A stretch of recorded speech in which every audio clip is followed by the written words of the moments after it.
Are you done? Are you just going to keep? I think she's going to keep. Good morning, beautiful humans. Today is July 1st, 2025. And before I get into our topic today of covering Lori's latest interview with East Idaho News, I just want to take a second for us to just chat. Let's just chat for a second.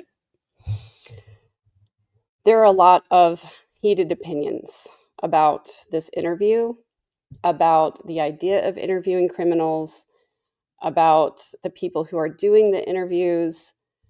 And I just want to say that I hope that when we have these conditions and these discussions, I hope that we can come to this video, this platform, this chat, or if you're watching it later, with a little bit of an open mind. I hope that we can just come together with the idea that we're going to learn something today. That's what I'm always trying to do. I have a voracious appetite for learning, and I don't want to immediately dismiss anybody's ideas or opinions or circumstances because I believe that I can learn something from everyone. And I literally do mean everyone, and that includes Lori. And that's one of the reasons why I think it's important for me personally to go through this interview and see what I can learn. A lot of people are angry that she has a platform. I'm guessing those people aren't here because they don't want to watch anything having to do with Lori, and that's totally fine. And I completely respect and understand anybody who is at the point where they're like, my brain is full. That's all the Lori I can tolerate. I don't want any more in there. I get that 100%. But for those people who still have a curiosity, a desire for understanding, a desire to keep trying to learn what we can, I think this is important. And one of the things that I said to Kresha last night is that the longer Lori talks, the more she talks, the more she adds little tidbits of truth and little tidbits of insight into what she believes and thinks and feels. And I really that's why I'm here. I'm here for those little nuggets, those little breadcrumbs of information that she keeps putting out there. And I have to say, I learned a lot by watching her body language and her facial expressions and the way that she responded to certain questions. And so we're going to take our time combing through this. And if it's too much for you, I get it. That's totally fine. It's not an airport. There's no need to announce your departure. And I just want to say that I'm probably going to say some things that you disagree with me on, and that's okay. It's okay for us to disagree and still have respect for each other. It's okay for us to disagree and still treat each other with kindness. And, yesterday was kind of the first time that I saw some more heated things happening in my comments section. I get it from time to time. We have trolls wander in and wander through or whatever, but it was the first time that I saw some debate between commenters that I felt strayed into unkindness. So all I want to just say is to please be respectful of other people in the comments. I also want to say I don't like preaching of any kind in my comments. I don't care what denomination you represent or no denomination. I really don't like it when people come in and drop their religious preaching in there because that's not the forum for this. If you have an opinion about religion that you'd like to share, that's different than simply dropping scripture or simply trying to convince someone to believe what you believe. So I would like to keep my chat a place that is free from preaching. Sharing information is different than preaching. So let's agree on that if we can. I also want to say, and I've said this many, many times before, that criticism is not a bad thing. And it's something that a lot of us sometimes struggle with because none of us like to be criticized. None of us like to be, none of us like to have our flaws pointed out and our shortcomings pointed out. Okay, she jukester. I'm not talking about people who simply disagree with me. I'm talking about people who make mean comments, people who make rude comments. I'm talking about people who insist that I'm a narcissist. So far, you're the first person I think who's done that. People are welcome to disagree with me. I welcome the disagreement because, again, I think I can learn something from it. I want people to be able to offer their different perspectives. And yes, reasonable people can have different perspectives and different viewpoints, and they can both be right from their perspective. And, you know, there doesn't need to be any kind of rudeness that goes along with it. I enjoy feedback. I enjoy, civil discourse. I've said that a lot. And so I want to continue to make this a place where we can learn from each other. And we don't have to agree about everything. So anyway, I wanted to just put that out there. I started to talk about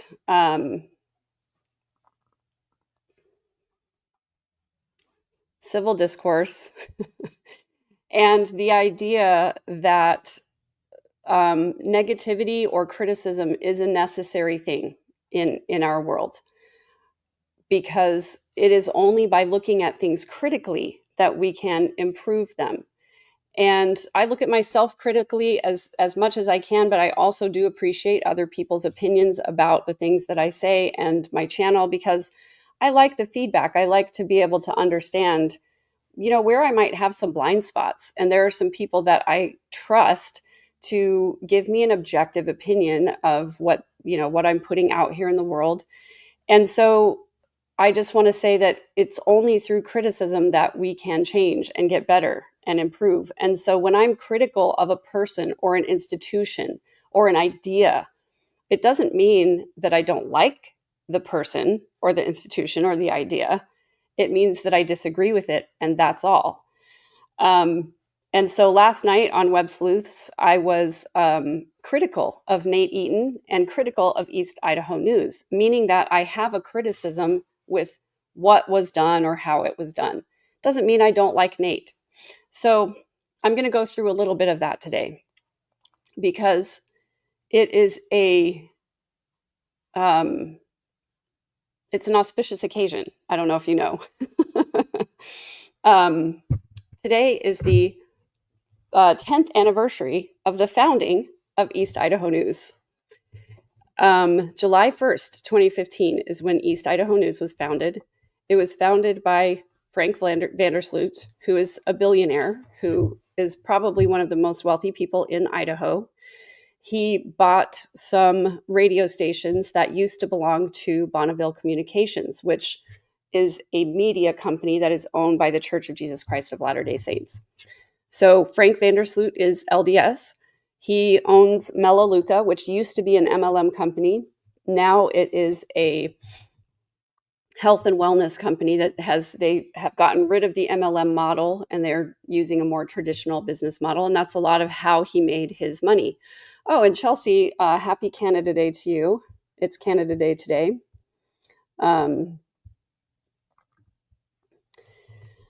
So I hope you're celebrating. So anyway, Frank Vandersloot, he bought those 4 radio stations from Bonneville Communications, and one of them has become East Idaho News. If I'm correct on that. If I'm incorrect, I'm happy to be corrected. But I've done a lot of reading about this channel because, mainly because of some of the things that Kresha has pointed out to me, and she shared this video with me. Now, I'm going to show this video. This is Frank Vandersloot. 10 years ago? I'm going to have to look at the date on the video. I'm just going to warn you in advance, because yesterday some people were a little shocked by some of the pictures that came up during the video when I was interviewing Kirsten. I'm going to warn you that Nate Eaton appears in the video, and he's very, very, very much younger than he is now, and he has more hair. That's all I'm going to warn you about, because it might be a little shocking for some people. So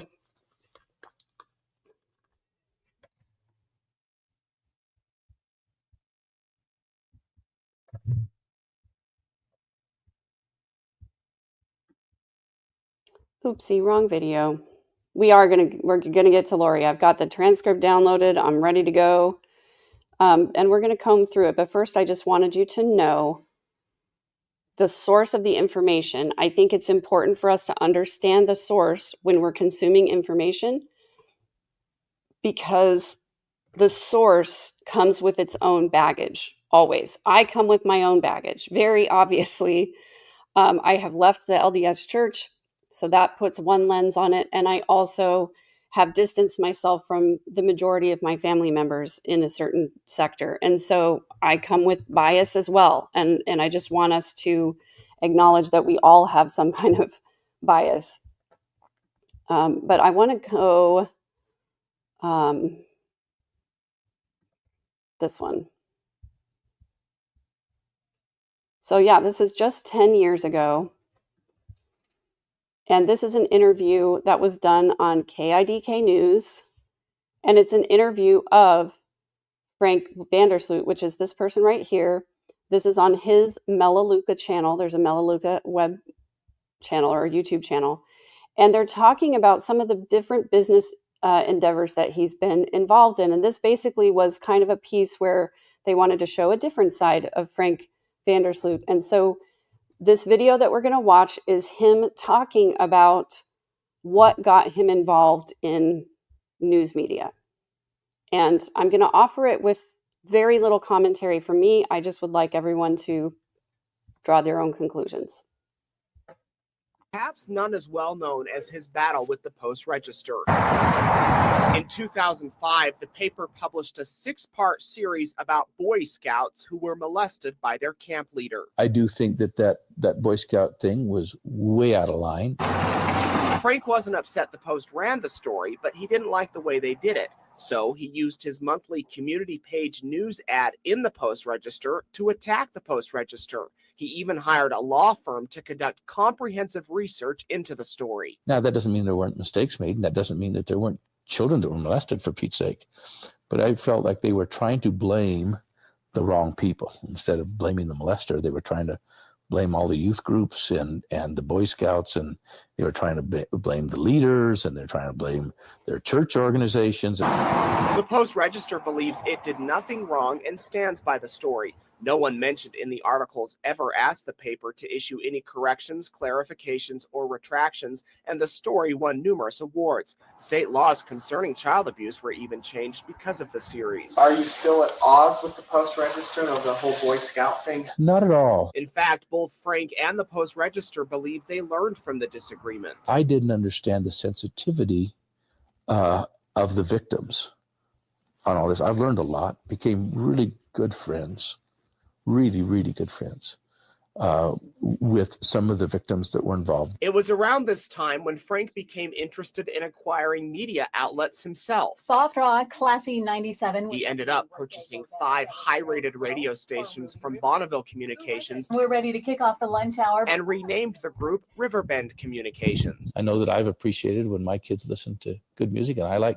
stations to listen to that offer that. I declare my intention to run for president of the United States. Frank's also dabbled in politics, endorsing candidates like Mitt Romney. Thank you, Governor, for being here again with us. Jim Risch, and voicing his opposition against others. Judge Herndon would have been one of those. Kathy Silik on the Supreme Court was one of those. When you get enough opinion that the job isn't being done correctly, you could draw conclusions that we'd be better off to have somebody new in the position. Are you ever going to run for politics, run for office? I would be bad at it. I like to be in a position where I can get something done. And they've got, there's all this negotiations and deal makings and all of that stuff going on that I don't think I'd be good at it. Well, he does get stuff done. Now, Frank is also... So there's that. That's the founder of East Idaho News. Now, he did donate $1 million to Mitt Romney's campaign and then helped Mitt Romney raise another $5 million. And he now East Idaho News is run by Nate Eaton. He was originally hired as a reporter there, and now he is the news director along with Nate Sunderland. And Robert Patton is a web manager.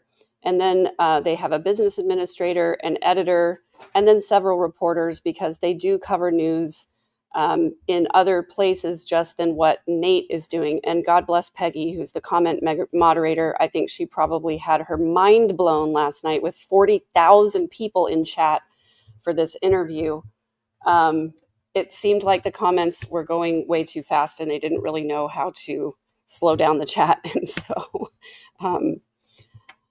I just had to turn it off because I couldn't even read anything that was going on in the chat. So now at this point, Nate does own a percentage of East Idaho News, but as the news director, he gets to decide what they report on, and he gets to sort of, editorialize the stories that they do and what they cover and how they cover it. So it just as information from the news source that this interview came from. Now let's go ahead and get to the interview. Sorry, my apologies for the microphone noise. I just want to say, I thought that the interview itself, that the questions that Nate asked were good, thoughtful questions. I was grateful that he seemed to do a good job of having questions in advance that he knew he wanted answered. And, obviously probably a lot that they didn't get to. And I've seen this all over the place. He is catching a lot of flack for doing this interview. And again, people who dislike Lori don't want to hear any more from her. She is convicted at this point. Everyone wants her to go away. At the end of the day, Nate is a journalist. That's his job. He has a financial interest in his channel. And it's a huge get to have. It's a big, huge interview. And so from a business standpoint, he'd be crazy if he didn't take an interview with Lori Vallow Daybell. I feel the same way about Brianna Whitney. She works for a news channel. It's her job to try and go out there and get the most controversial interviews. And so from that standpoint, it definitely, is something that you shouldn't pass up as a reporter. There's a lot of controversy over saying, oh, let's not give these people a platform. But I really liked what Dr. John Matthias said.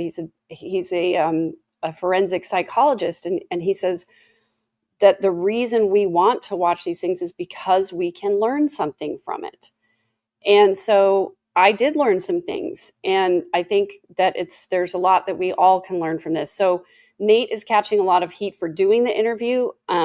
Where I land on that is that, especially from a business standpoint, he definitely, it was good for him to do that. From the standpoint of, journalism always runs this fine line between reporting what people are interested in and what they need to know and reporting things in a sensationalized way. And I gave a couple of examples of things that I thought were sensationalized last night. And one of those things was, when Nate tracked down Lori in Hawaii, he actually shared the story last night of how that came about. He said that he received an anonymous Facebook message, or a Facebook message from an anonymous account or a throwaway account, that someone sent him the GPS location of where Chad and Lori were. That's what he says. He says to this day, he still doesn't know who it was that sent him that. Now, I liked the fact that he went and tracked Lori down. I was glad at that point that people were pressing her hard, asking her where the kids are. The couple of times that I did not like the way things were done were when the children's bodies were found. I did not like waking up that morning and seeing Nate Eaton in a helicopter over the site. That felt disrespectful to me on a level. I really just think that, I don't know, I want to be respectful of victims and families. And I think that, I think that was in poor taste is all I'm going to say about that. And the second time that I thought was in poor taste was when the Daybell's house was torn down.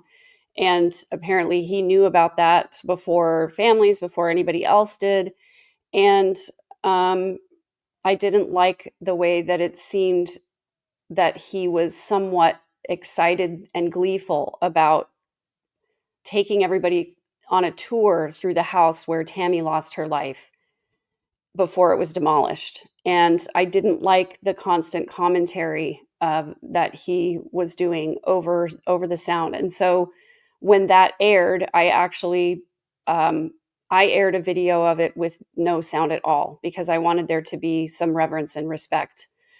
So anyway, those are the couple of things that I've been critical about. I also, last night, it was hard for me to watch the beginning of this interview because Nate spent quite a lot of time detailing his communication with Lori over the years. And I was very surprised to find out how much they have been communicating. And the tone of their communication sounded very familiar. And just familiar meaning like they were talking like they were old friends. And I realized that there is that sort of, in order to get Lori to talk to you, you do have to kind of suck up to her a little bit. And I understand that, which is one of the reasons why, people have asked me if I would interview Lori. And I don't think she would talk to me because I'm not going to do any kind of, sucking up to her. I'm not going to tell her that I think she's wonderful. I'm not going to tell her that I think she has a special mission or any of that stuff. I'm not going to buy into any of her narrative. And so that's probably why she would never talk to me. If I were going to interview her, I think I would probably ask her about the scientific evidence. And I think I would probably ask her about the forensic evidence and, see what she thinks about that. But I assume that she would probably dismiss it as some kind of a conspiracy where they manufactured evidence and they just want to get their narrative out there. So I really don't think that there would be anything useful that would necessarily come out of me talking to her. Media is a different thing because Nate, again, he's a reporter. He's got many awards. The Edward R. Murrow Award for reporting. He is a good journalist. And I do appreciate how he has stuck with this case for so long. And I would, I appreciate the fact that he has done some digging into some different things. So I appreciate his reporting on this. So Lori talking to him, of course, she wanted to talk to him because, again, it's another platform for her. I also think, though, that she believes watching their interaction, I think she believes that she kind of has sucked Nate in to be a little bit on her side. And so I think, that's one of the reasons why their communication sounded so familiar as they were texting back and forth over the years, trying to figure out how to do the interview. So as promised, I'm not going to play Lori's voice. I'm going to mute it and we'll watch a little bit of sort of her body language. You can see, I'm going to make myself smaller. Hang on one second.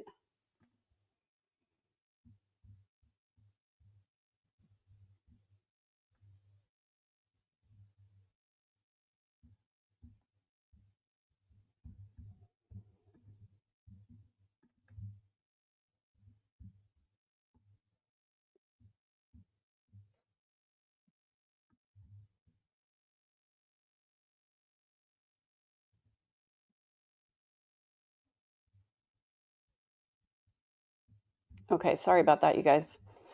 Just trying to make sure I've got all my settings correct.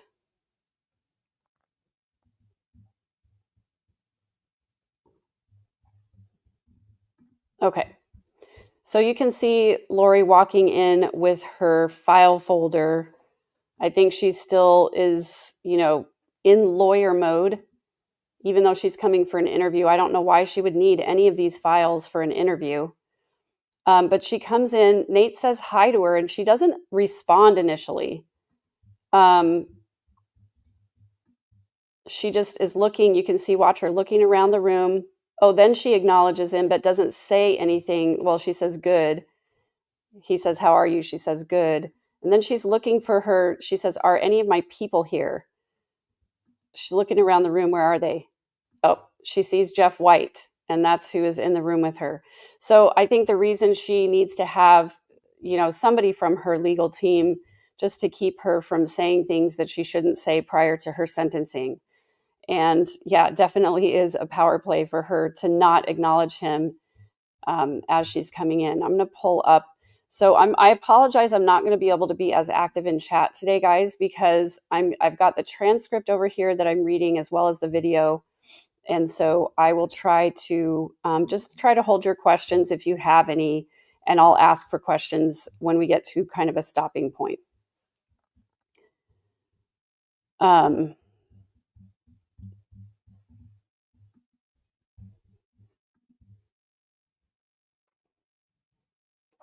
Okay, so they shake hands.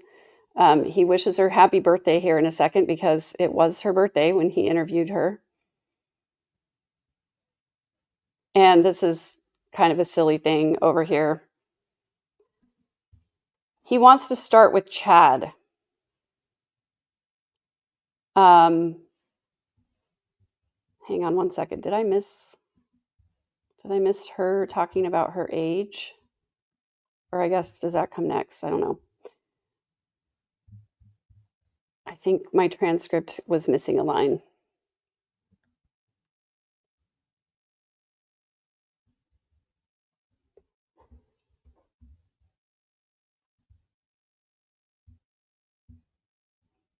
Now, Nate said that he posted this. This is unedited. He didn't do any editing. That's not entirely true. They did cut out a section where one of her other legal people came into the room for about 2 minutes, and Nate hinted that he's going to be posting that clip sometime at some point today.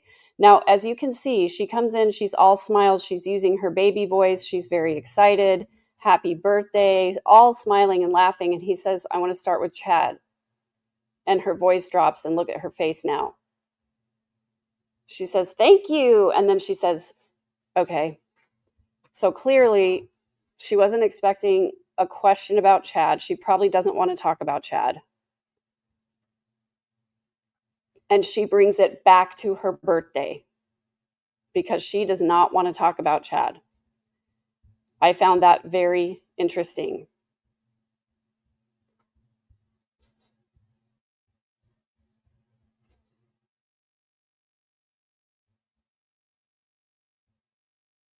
And she says, how old do you think that I am?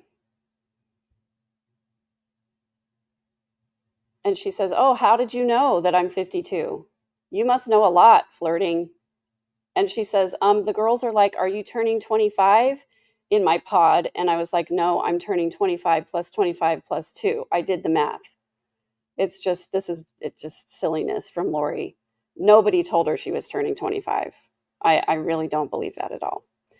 So Nate says, you told me years ago that Chad was the best man you've ever met. And she says, Chad is a very kind person. Nate says, is that still true? Look at her face. I don't think she believes that's true. So besides his spirituality, what else attracts you to Chad? He's a wonderful person. She didn't say what attracts her to him. She says he's a wonderful person. Everyone who knows him knows that. She gets really defensive. You've never met him, right? Very defensive here. She's not answering the question because she's defensive about even being asked about Chad. She assumes Nate's going to go down a road of disparaging Chad. And all he said was, what attracted you to him? This is her opportunity to say, I love the way he smiles or something. Yuck, I don't want to throw up. But it's her opportunity to say nice things about Chad, and she's really not. So when they were in Hawaii, she says, you've never met him, talked to him, interacted with him.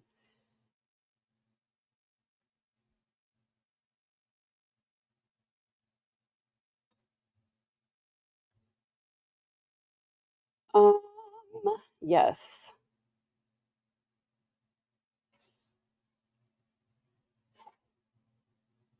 Sorry, guys. Okay. I'm going to invite Kresha to hang out backstage with me. So give me 1 second, guys. I really appreciate you, Kresha. It's been invaluable having you as a resource and a friend. Come on back and hang out backstage, and hopefully she can pin some comments and interact with you guys in the chat. She can pretend to be me.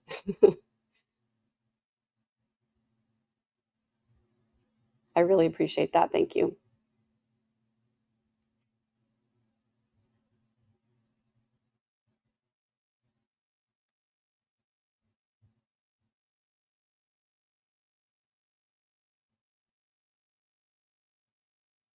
Okay, going on. Here we go. I'll get a little beep when she pops in. So we're on Chad here. So we aren't really speaking. And guys, if you don't want to hear this, mute for just a second, because I do want you to hear the tone of voice when she says this.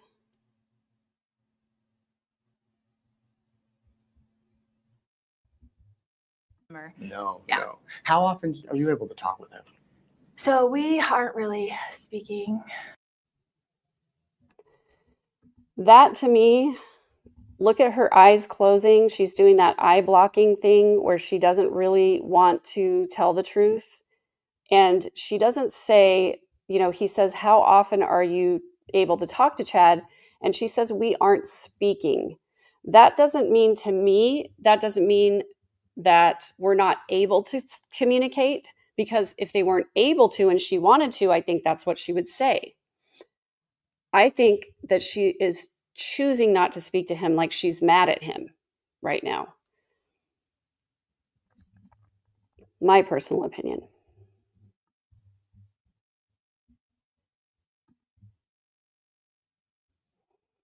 He says, by your own choice, or because it's not allowed.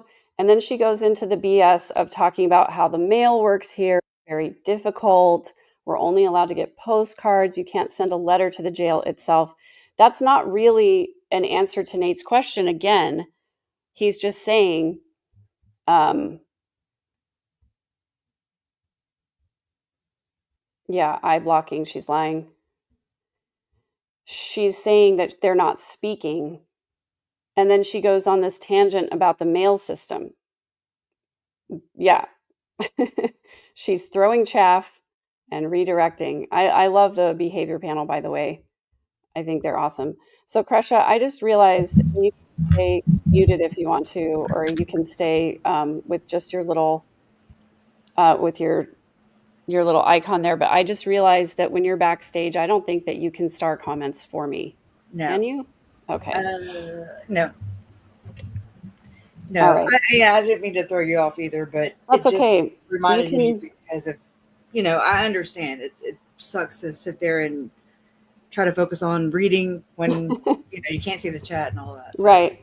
Yeah. So just let me know. I'll keep you on stage, and then you can just mute yourself if you don't want to be heard. But then you can shout out if I need to address a question, or if there's a good comment or something. Okay. I appreciate you so much. Sounds Thank you. good, girl. All right. Okay. So I thought that was interesting. They can't send letters. They can only send postcards, which means everybody can see, whatever it is that they're talking about. Now, at the end of this interview, Nate did a fact check on some of the things that Lori says in here. And I'm going to just go through those as we go through the interview. So he fact checked that, yes, they can only send postcards. Now, so there's difficulties with that, but you still love him. Absolutely. Yeah. And you've said he'll be exonerated too. And she said, absolutely, we will. Will that be before he's executed? Yes, Nate, before he's executed. You're well aware. She gets really snarky here. Now, this is where she says, I know that you're LDS as well as I am, right? And so I want this to just clear up. A lot of people have asked, has she been excommunicated? As far as I know, she hasn't. And she confirms in this interview that she has not, as far as she knows, she has not been excommunicated, which I find very interesting. She later on in this interview is going to get pretty personal with the president of the Corporation of the Church of Jesus Christ of Latter-day Saints. And I think probably the Strengthening Church Members Committee was pooping their pants at that point. And they're probably going to have to say something. Otherwise, they're going to have to, their silence is going to make people think that Lori is a faithful member, because she does talk about waiting for the prophet to tell us when Jesus is going to come. So we'll get to that later.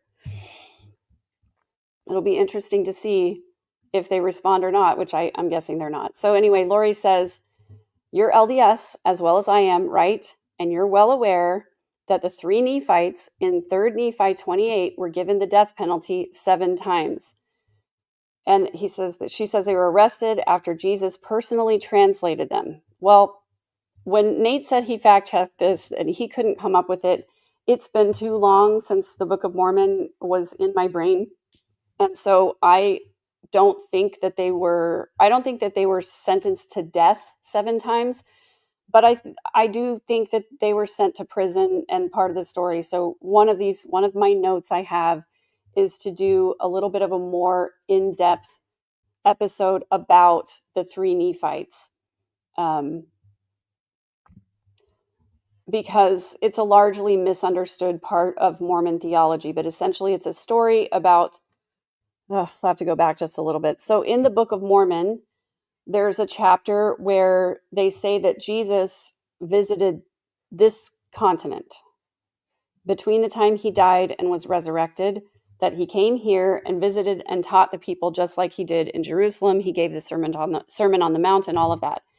At the time, he called 12 apostles. This is what Mormons believe. And when Jesus was ready to leave, he basically asked them all, if you had one wish, what would it be? And 3 of them said, we don't want to die. We just want to stay on the earth and keep serving until you come again. And so there are lots of Mormon myths around the 3 Nephites saying that they're still out there somewhere. There are lots of crazy 3 Nephite stories of the Nephites doing things like changing car tires and silly things like that. But according to Mormon theology, there are 3 people who are still hanging around and waiting for Jesus to come. And in the meantime, they're, teaching the gospel and whatever. That's the reference to the 3 Nephites. Now, I don't think that, she is comparing herself to Mormon characters when she says the 3 Nephites received 7 death sentences just like her. Well, hers aren't death sentences. First of all, let's not be dramatic, Lori. You're not Chad. But basically, she's trying to say that these 3 Nephites were, they were sent to prison several times. So she's comparing herself to that. Yeah, thank you. If anybody wants to look it up and read it, let me know if you make it through without falling asleep. I always had a hard time with that one. Okay, so she says Jesus personally translated them. They were arrested, convicted, and given the death penalty 7 times. And where are they today? Nate says, I don't know. They're still wandering the earth, Lori says. They didn't get executed. So, and she goes on to say there are 220 people in this country who have been on death row and have been exonerated and gone home. And Nate fact-checked that and says that since 1973, 200 people have been, I believe it's given a stay of execution or, not necessarily exonerated. It's not necessarily the right word, but anyway. Then Nate says, do you think it'll be soon that Chad will be exonerated? And Lori says, I think it'll be in the Lord's time. I know that it will be in the Lord's time. And this is just a frequent Mormon phrase, a Mormon way of saying, I don't know why it hasn't happened, but if it hasn't happened yet, it's because God doesn't want it to happen. And then Lori's going to, much like President Clinton debated the use of the word is, Lori is going to debate the use of the word soon. And when you say the word soon, if you've ever watched The Chosen or dealt with Jesus at all, you know that soon is a relative term. So Lori's always going to bring it back to some kind of TV show or book or movie because she's obsessed with all of these different fantasy worlds. And The Chosen is a series that goes through the life of Jesus, and it's a dramatization of Jesus's life. And she's mentioned this before. She mentioned it to Colby on her phone call with him when she was telling Colby that she believes she still can cast out devils. And she references this episode of The Chosen. I think it's season 2, episode 5, if I remember correctly. And I went and looked that episode up and I watched it, and it is the one where Jesus casts out a devil. The producing of the show has an interesting backstory that has connections to Timmy Ballard. That is true. I feel like all of these webs come together to the same spider. So anyway, The Chosen, in that episode, Jesus casts out a devil. But I want to note, it's very important to note that when Jesus casts out that devil, the person is still alive. The devils leave and the person is still alive. The person's body is still alive. They go back to their normal personality. That's not what happened when Lori supposedly did the same thing. And so I just think it's interesting that when she says, if you've watched The Chosen or dealt with Jesus at all, so she's kind of alleging that watching a TV show is sort of the same as dealing with Jesus on a personal level. And so soon is a relative term because 1,000 years are a day to him. And this is a common Mormon belief because of scriptures in the Pearl of Great Price, which is a tangent sort of to the Book of Mormon, that basically compares God's time to, 1 day to God is 1,000 years to us. It's a very common Mormon belief. So then Nate asks if it bothers her that in Chad's trial that he blamed it on Lori and Alex.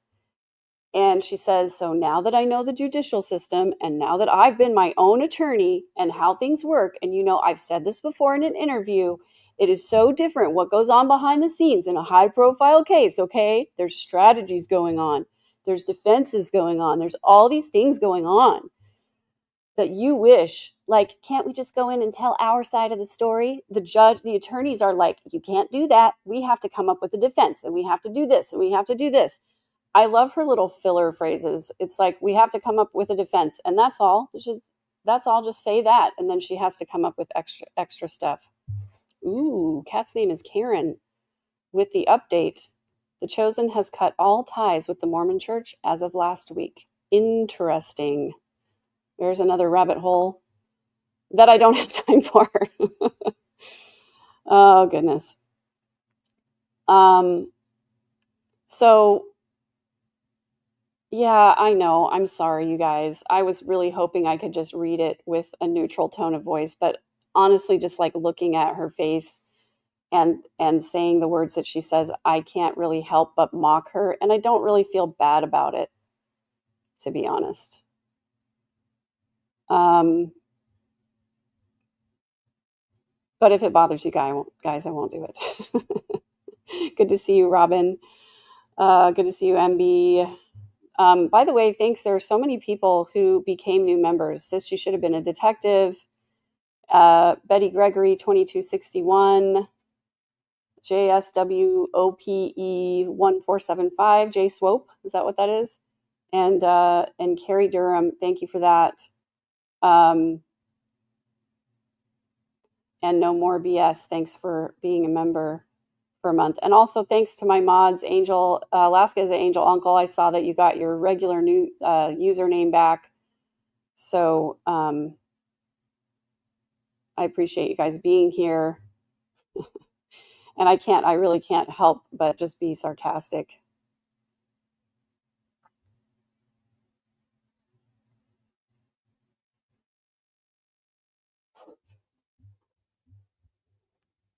Okay. So this is kind of the same narrative that she said to Brianna Whitney when she was being interviewed by Brianna Whitney. She says, basically she's learned that in the legal system that you don't get to put on a defense. And what she means by that is I don't get to put on the defense that I want to put on. I want to say a bunch of stuff that I'm not allowed to say. and they won't let me because there are rules, and there are rules of evidence, and it's just important to follow all of those legal things, and she gets upset with that because then she can't just say what she wants to say. Hey, C. Cheadle, I'm doing good. How are you? I was so tired last night by the time we got done with Webs Loose. I was, Kresha, when you took over and started talking about all of your incredible research, I just was listening, and I'm sure that I probably looked a little zoned out because I was super exhausted. But I always appreciate how much research you've done into all of that stuff. Thank you for this analytical one. Mock on. Okay, well, we'll do it. Let's see.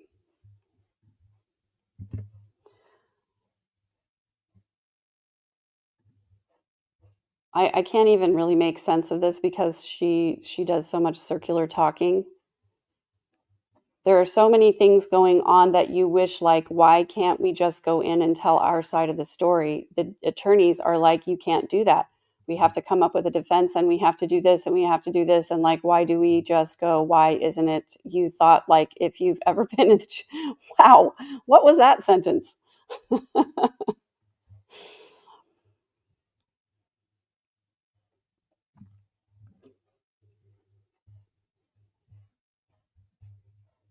That's not what happens at all. The jury gets to decide. That's not what happens at all. It's so sad and disappointing. So Nate says, you don't think he really believed or blamed all of this on you? And she says, absolutely. And I know that for a fact because John Pryor came in and told me prior to trial. Nate said that he doesn't know whether or not John Pryor went to visit Lori and told her that, but basically, yeah. He said, I'm going to blame you, and Chad doesn't want me to, and he wants you to know that. And this is the kind of stuff that goes on behind the scenes that nobody sees and nobody knows what's going on. There's so much stuff going on that you wouldn't even believe all the things that are going on. The experts that are being paid, the things that are going on. We got this expert. We paid him $1 million to say the opposite of whatever your expert's going to say. By the way, Nate fact-checked that, and there was not a $1 million payment to an expert. That's not how that works.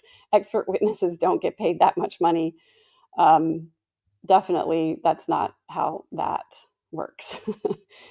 Miss Angry Seth, thank you for the super sticker. And Beth Gaither, thank you for the super sticker. Appreciate you guys for supporting the channel. Hey, 1,000 people in chat, guys. Please take a second to gently leave your DNA on the like button, if you wouldn't mind. That makes sure that more people see this while it's going on.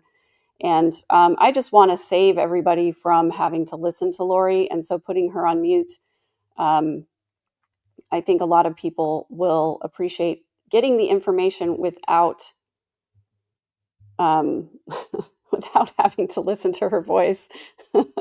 I'll take things going on for 200, Alex. What things were going on? Oh, goodness.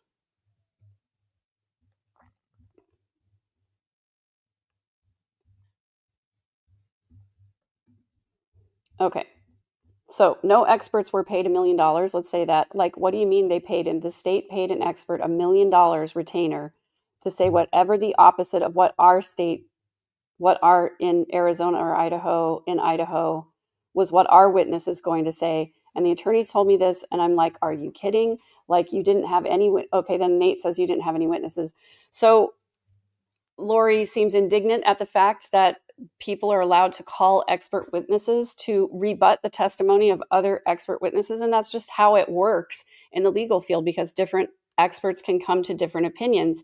I always think it's really interesting when an expert is called to rebut the opinion of another expert, and they end up kind of corroborating by saying, like, yeah, there's another way to look at this, but it's not the most logical way. I find that fascinating about the legal process. I don't know about you guys, but I always find that interesting.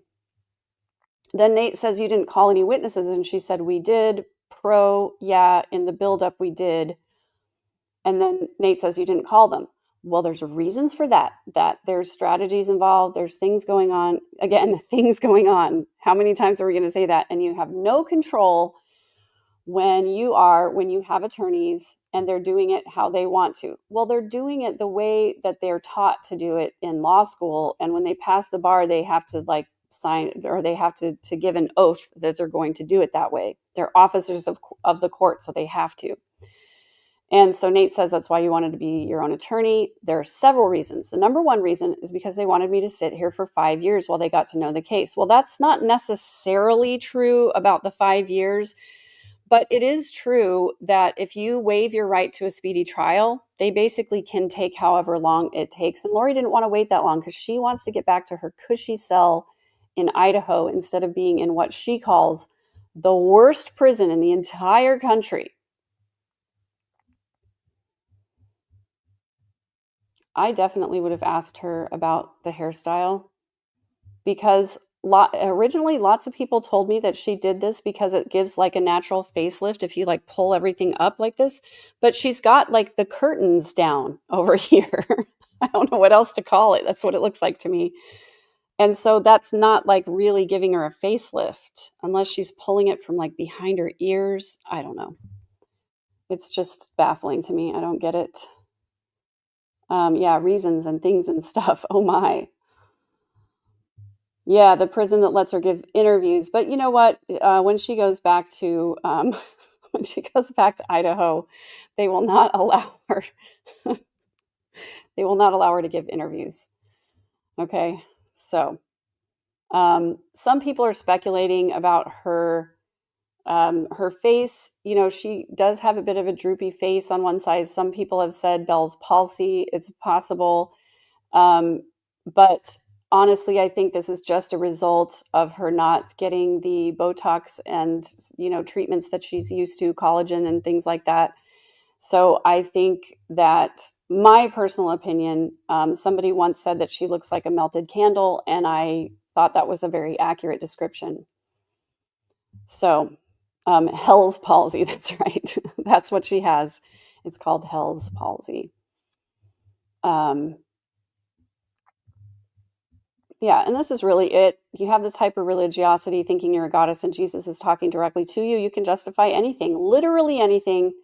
And yeah, there are lots and lots of cults out there that, you know, God told me to do it, or my higher power told me to do it. And you can't really argue with it, because if everybody in your group believes in the same higher power, and you say, I prayed about it and this was the answer I got from God, you know, it's kind of hard to push back on that.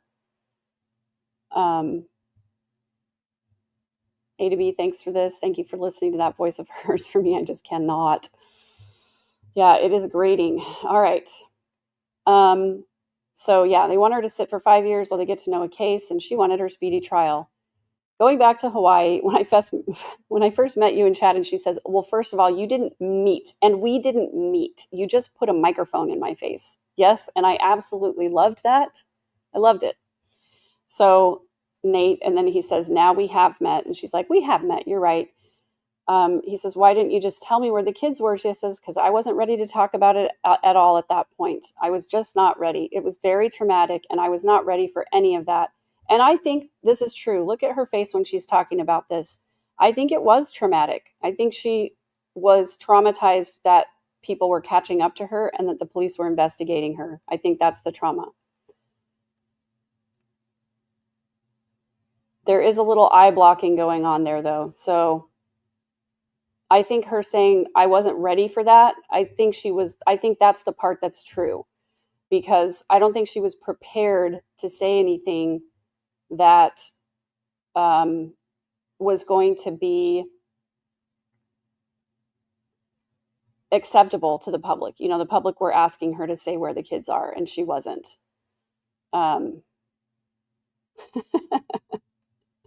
Y'all ain't right. Thank you for that.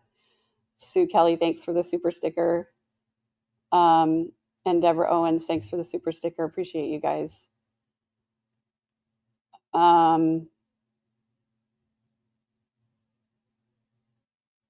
Yeah, definitely. I liked her face when they served her. She was not expecting to get served. And that was such an interesting interaction.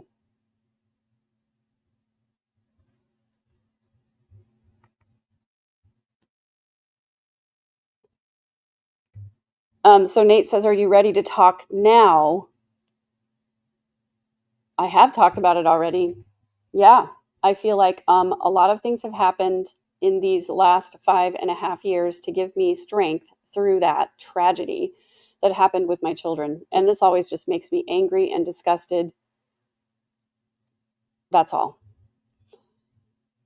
And I've been a lot more open in being able to talk about it now and through therapy, also like some post-traumatic stress therapy, because it's traumatic. So while she was in the mental health facility in Idaho, I think she did receive some treatment for PTSD that would allow her to stand trial.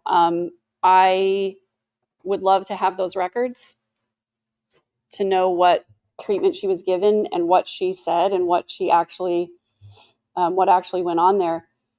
According to Reddit lore, things that I've read on Reddit, which you always have to take that with a grain of salt, but there have been a couple of people that have insinuated that Lori spoke to attorneys from Curtin McConkie, which is the law firm that represents the Church of Jesus Christ of Latter-day Saints, and apparently told them way more than she should have.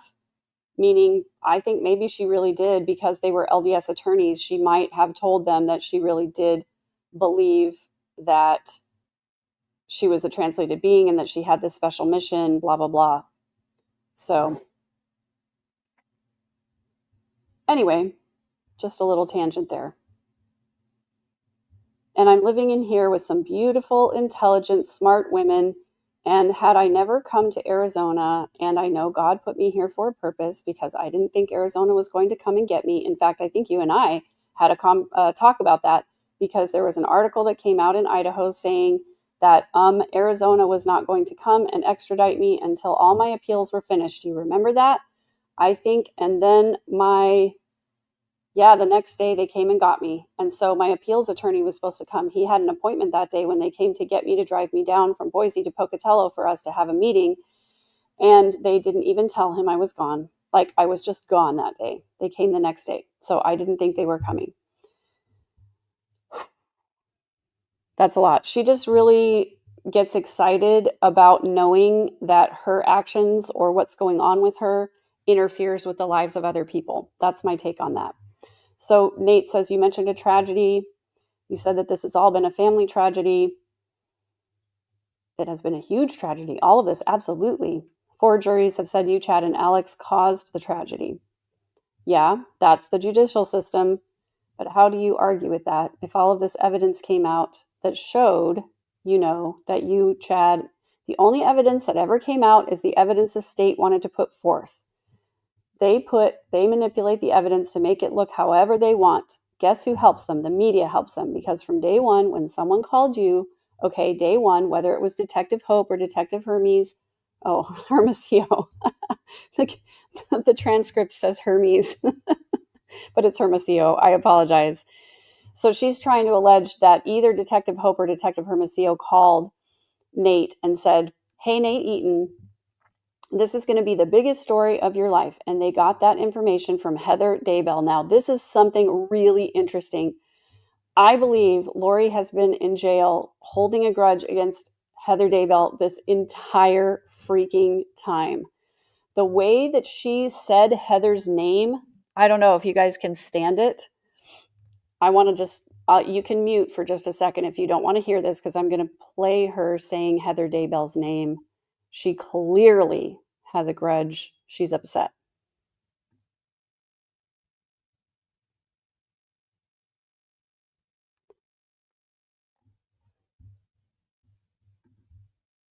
This is going to be the biggest story of your life. And they got that information from Heather Daybell. And Heather Daybell and Detective Hopper are connected. Detective Hopper. Heather Daybell. She clearly does not like Heather Daybell, and I think that she probably has her opinion of Heather from Chad. And Chad probably shared with her that Heather's the cause of all of his problems. And I think this is true as well. I think she hated Heather and she was jealous of her life with Matt.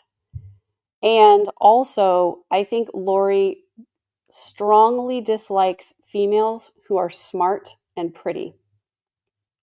And Heather Daybell is smart and beautiful. So, and she also sees through Lori. And we all know that there's very few things that a narcissistic person hates more than someone who sees through them and calls them out. So there's that. I agree with this. You know, when people stop listening to her, she's going to have a meltdown unlike any other. And I wouldn't be surprised if she gets herself into some altercations behind the Iron Curtain. Yeah, Heather was also very well respected. She held leadership positions in the church, and Lori was the primary chorister, which honestly, I never really thought about that until just now. But if you want to take positions in the church that are available to women, Heather held the highest leadership that's available to women on the local level, and Lori held the lowest leadership position that's available to women on the local level. So that's really interesting. So yeah, she mentions Heather again a couple of times. Now, Nate did fact check this, or at least he says, according to Nate, that Detective Hope did not call him. And now Nate said he doesn't remember talking to Detective Hermosillo. I'm not sure if that's true. His wording and body language is a little shady on that one. But in any case, he claims that he did not get a tip from Detective Hope or Detective Hermosillo about their whereabouts. Now, it is true that I think Heather and Matt Daybell's daughter is married to Detective Hope. Kresha, you can fact check me on that one, because I know that I think you knew me that you told me that. Sometimes my word salad. After listening to Lori, it's like my brain starts to think like that. Word connections. Anyway, yeah, Heather was the Stake Relief Society president, and Lori was the ward music teacher, primary music teacher. Yeah, Heather did one interview. They broke it up into a series of 3, and she hasn't done another one since then.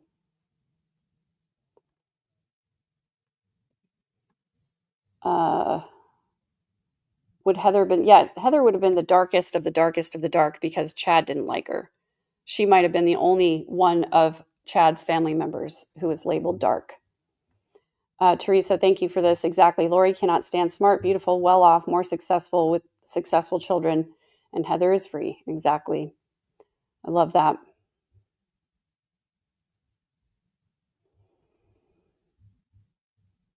Okay.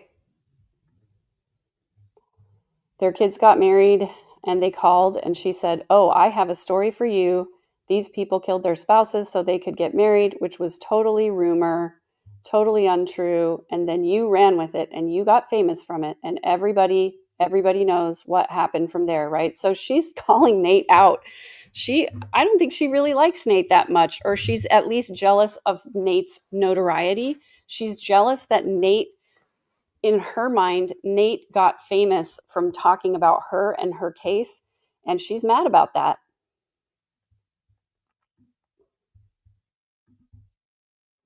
So that's the way it goes. So the media put out their narrative. They kept on with it. The state went along with it. The state leaked stuff to the media to say what they wanted.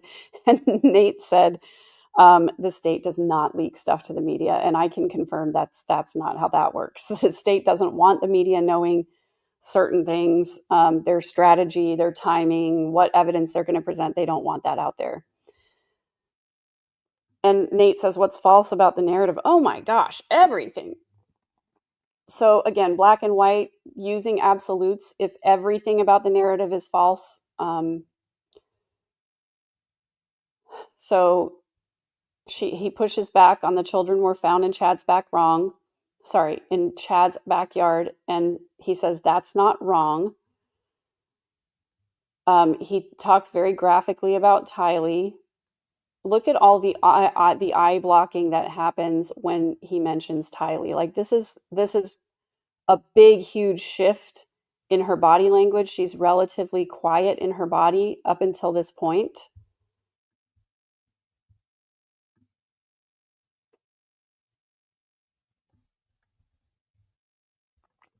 They're fighting.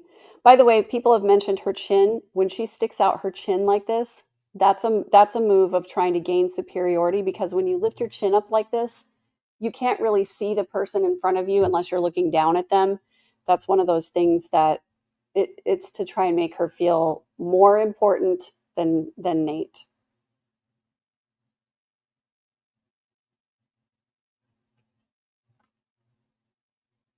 See how active her head shaking gets, and her eyes are completely closed the entire time that she's shaking her head, which means she does not want to hear what Nate has to say about that.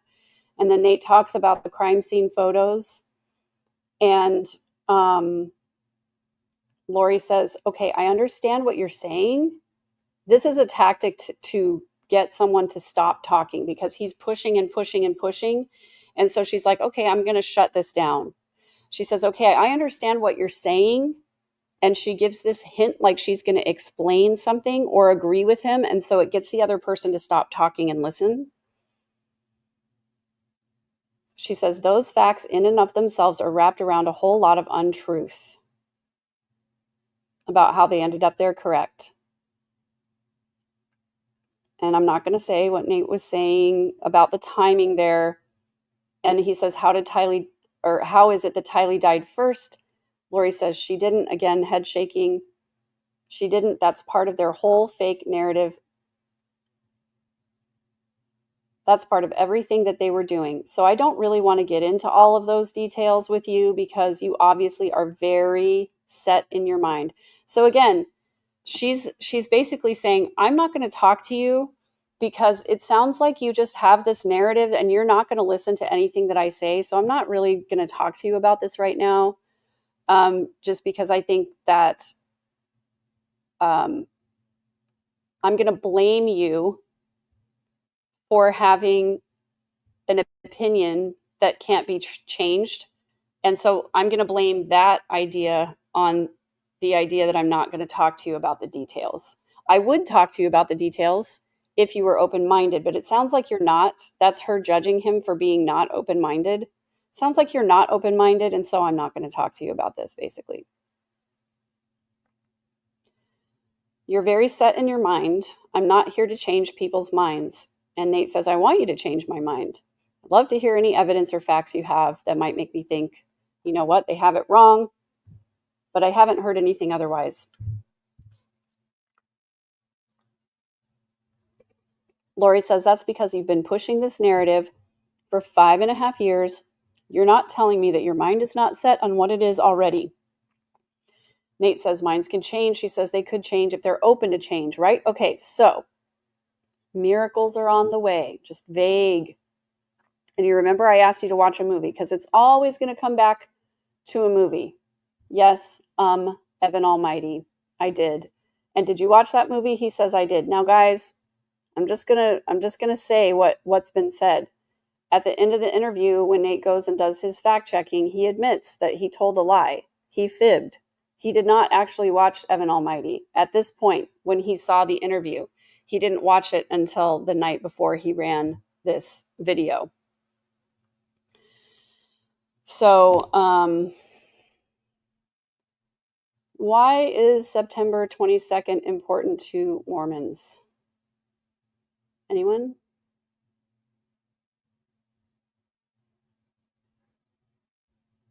Is that the day that the pioneers came into the canyon?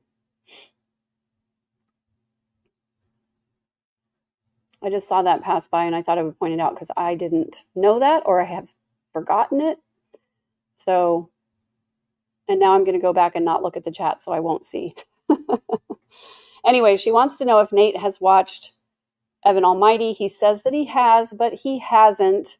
And that's why the rest of this questioning goes this way. She says, and did you identify yourself with the reporter in that movie? And Nate says, I don't know if I identified myself. Did you identify him with me? That's such a great way to, get around something, is answer a question with a question. He can't say because he hasn't watched it. And Lori says, yes, absolutely. So what does that mean? Okay, so when did the reporter change his mind? Nate says, remind me, because he hasn't watched the movie. When he was floating in the flood on the ark. Now, this is going to be a theme throughout this interview. Look at her face right here. She's defiant. She's has contempt. I can't get over the way the corners of her mouth are so far pointed down. You have to spend a lot of time with contempt on your face in order for that to happen. It's very interesting. Does it rain? September 22nd for 3 consecutive years is when Joseph Smith searched for the golden plates. Interesting. I seem to vaguely recall that it was on the same date every year for 3 years. And then the 4th time, did he find them? I can't remember. Yeah, me too.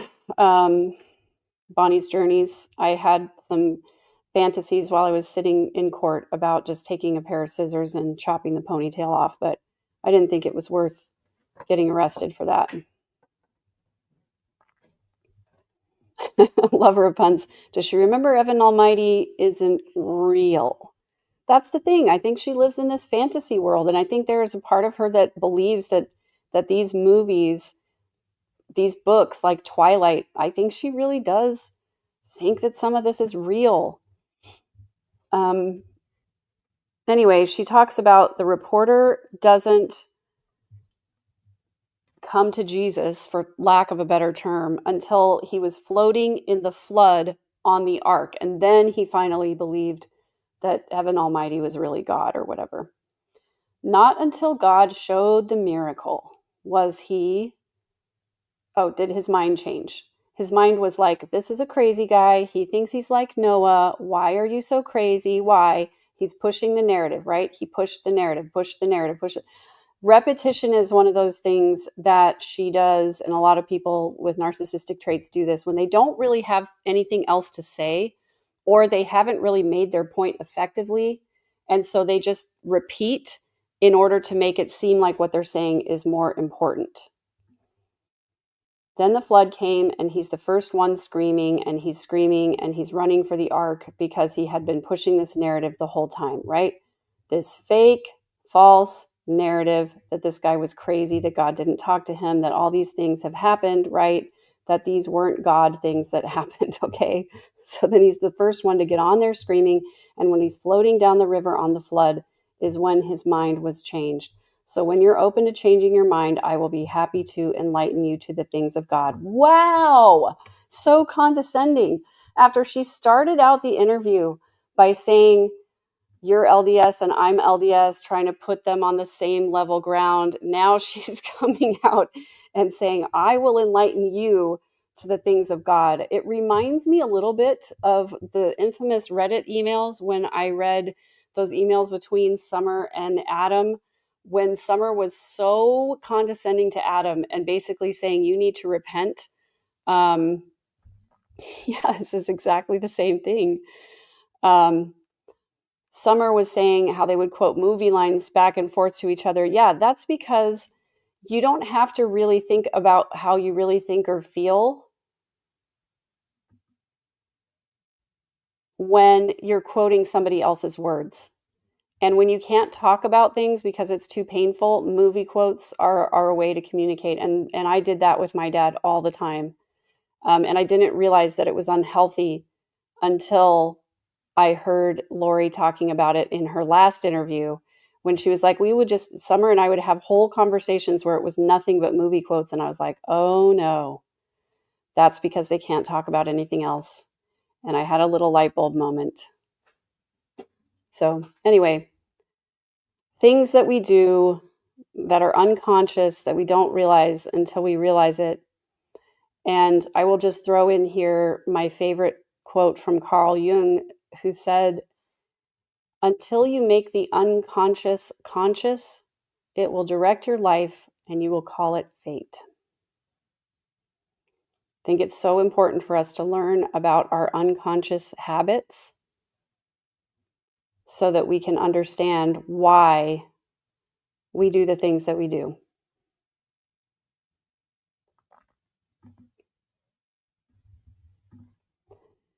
Yeah, I get called out for this a lot, and it's kind of a trope.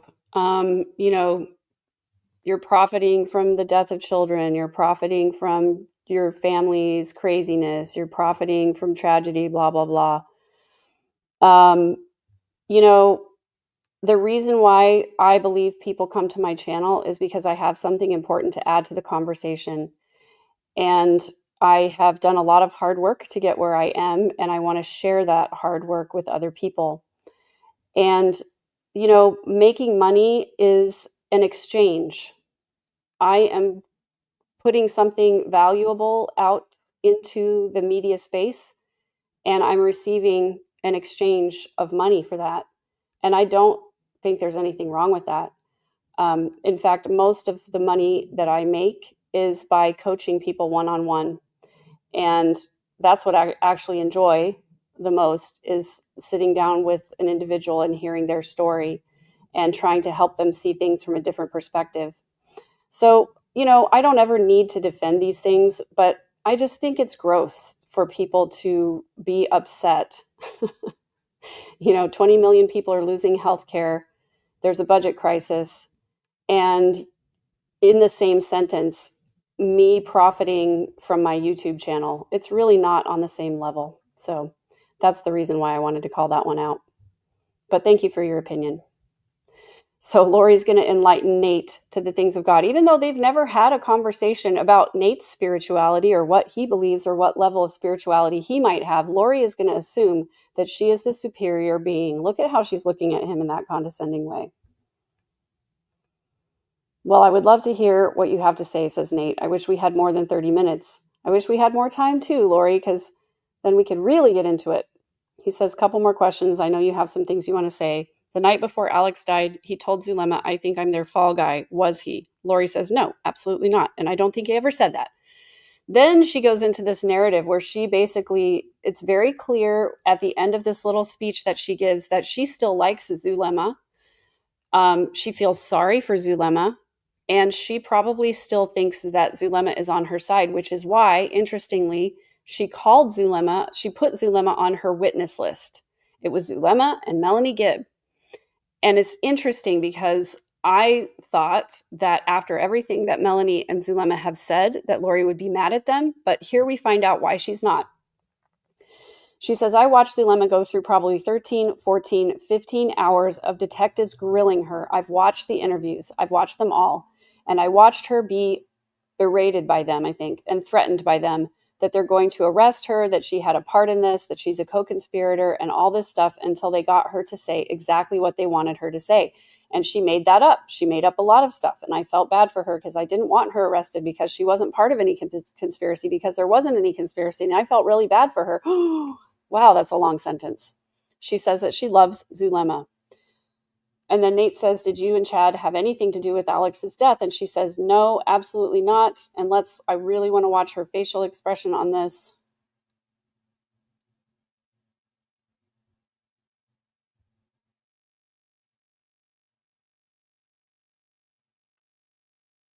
Anything to do with their death? No, that's a lot of, there's a lot of eye blocking there, you guys. I absolutely believe that she and Chad did 100% have something to do with Alex's death. What do you guys think? With all of that eye blocking and head shaking, I am more convinced now than I ever have been that they were involved in his death. I think that's groundbreaking to me, and that's why, again, does she deserve a platform? No, but if we can get answers, it's important. And is she going to give them to us with her words? Probably not, but she's going to show it on her face. And I'm just going to make a note of this because I'm going to make a whole nother video about this. That's probably one of the most important things.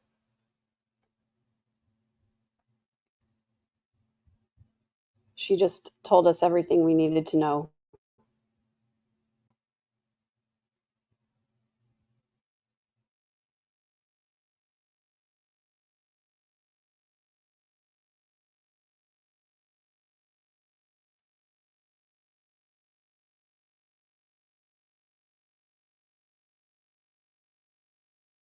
This is a long speech. Did you and Chad have anything to do with Alex's death?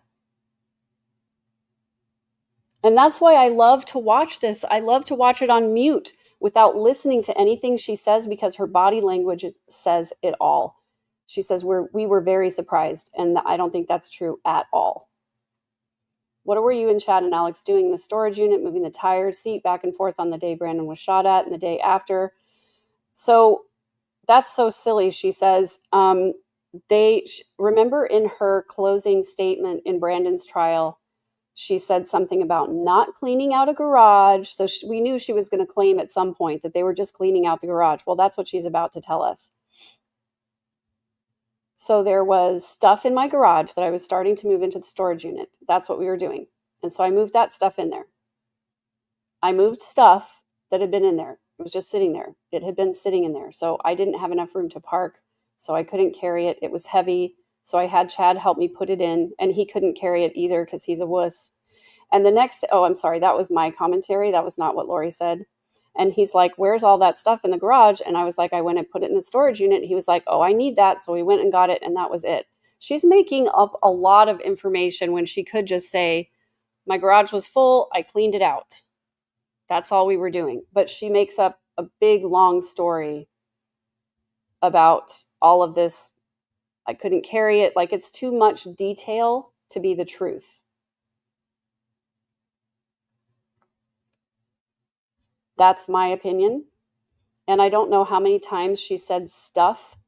But again, these filler words are very telling, because it means that she doesn't have any real information to give us. And yeah, there was absolutely no reason to rent a storage unit. And this is what came out to me in this trial too. They had 3 apartments, and we know that 107 was completely 100% empty, and they didn't need a storage unit. And I might add, when Lori rented that storage unit, she put the children's belongings in there, blankets, photographs, bikes, toys. It wasn't until after Alex failed the shooting attempt that she put the tire and the seat back there. Because until he failed, she wasn't really worried about what was going to happen. She thought, okay, Alex is going to come back, put this stuff back in the Jeep, it'll be fine. Once he failed, she was like, oh crap, I better get this out of my house in case Alex doesn't come back, or in case he goes into hiding, my opinion, again. Hey. Yes, ma'am. Okay. Also, she rented the storage unit under Lori Ryan. Right. She paid for it, not Chad. Right. And then on October 23rd, 2019, yeah, Lori I was Vallow about and Chad Daybell text about Alex Cox suggesting his time is up. Go ahead. Let's take it. Yeah, Lori expresses concern Alex would be used against them. Chad claims to have cleared all of Al's weapons. Do you happen to have that exchange handy, Kresha? Or I know you recall it. I recall reading that too. I can find it in the FOIA, but yeah, you can. Yeah, this is a report that I've been pulling together. Yeah. To point out Melanie, accentuate, I guess you could say, her involvement. Yeah. And also, wanting to dig in a little bit more to Alex's death. I mean, this has a lot to do with it here. Yeah. Is it Lori and Chad texting about Alex? And then again, with the attempt on Tammy, with the phone call where Zulema reported that Lori was angry because he couldn't do anything right. And this is October 23rd, 2019. Mm-hmm. This is after all of the deaths, all the attempts on Tammy and Brandon. Mm-hmm. And they're done. Of course he's going to be used to get to you, dum-dums. Right. and Lori has to know also that Alex's nature, and this has been confirmed by Adam, Alex's nature was to tell on himself. That's you what know? Summer said. I'm like, he's an honest liar. He's an Yeah. honest red rummer. I mean, Yes. what the? Wow. Exactly. Crazy. Okay. I just want to share that. Yeah, and also the malachite balm. I don't know if you have anything about that, Kresha, but I've always been curious about that as well. I'm fresh out. I can give you my distributor. I'm just figuring. Oh, is it a Melaleuca product? I'm just kidding. That's It a joke. is. How That did you is a know? joke. Ian sold it to me. How'd you know? For legal purposes, that was a joke. Yeah, Yeah. Kresha and I were talking earlier about how Ian Pulowski worked for Melaleuca from 2012 to 2018. That's an interesting little tidbit, isn't it? I think it is. Moving on. It was on his LinkedIn. It is on his LinkedIn. It's on his resume. So you can see how, let's say you're not here, let's say you're at home and you find out about this story and you do all your research. So Nate is asking her to do the impossible right now. He's asking her to put herself in the shoes of someone else. And that's something that Lori is not capable of doing. She cannot empathize. So he's asking her to say, like, what if you were just, a true crime buff and you were at home and you're looking at all the court documents? You watch the trial, you're watching another woman going through exactly what you're going through. Can you see how it sounds kind of crazy, what you're saying? Like the fact that it was, look at her face. She hates him so much right now. He just called her crazy, and she's doing her woo-saw, trying not to reach over there and scratch him.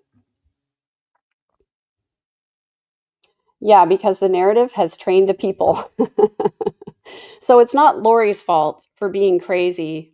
Again, she's doing this chin jutting thing where she's going to always talk like this to try and it's like when you see wild animals, gorillas out in the wild and they beat their chest. This is what she's doing with this chin blocking thing. So it's not Lori's fault. It's not a crazy story. It's just that the prosecution has put out this narrative and the narrative has trained the people so they can't even think critically for themselves anymore. But if you did your own research, the narrative has trained the people. I have people come up to me all the time I know everything about your case. I've watched everything and they have, okay, so she's saying that in the jail, I think is what she was saying, people come up to her all the time and say that they know everything about the case, but she says they have it wrong. They have all their facts wrong. And Nate's like, but wait, aren't you in isolation? Who are you talking to in the jail? And Lori, just look at the look on her face. She's about to just dismiss. It's like, you have no idea because you're not here, Nate. You didn't see with your own eyes and hear with your own ears what it's like to be in this jail. She says, you have no idea what it's like in there. Okay, I'm in max security. I'm in PC, which she uses this jargon and these acronyms to sound like she has the in-speak, like she knows what she's talking about. And she kind of challenges Nate to call her out on it. What does PC stand for? Which I didn't choose to be, but they put me in there for safety reasons. And he says, tell me what PC means. Look at how mean she is. She's mad.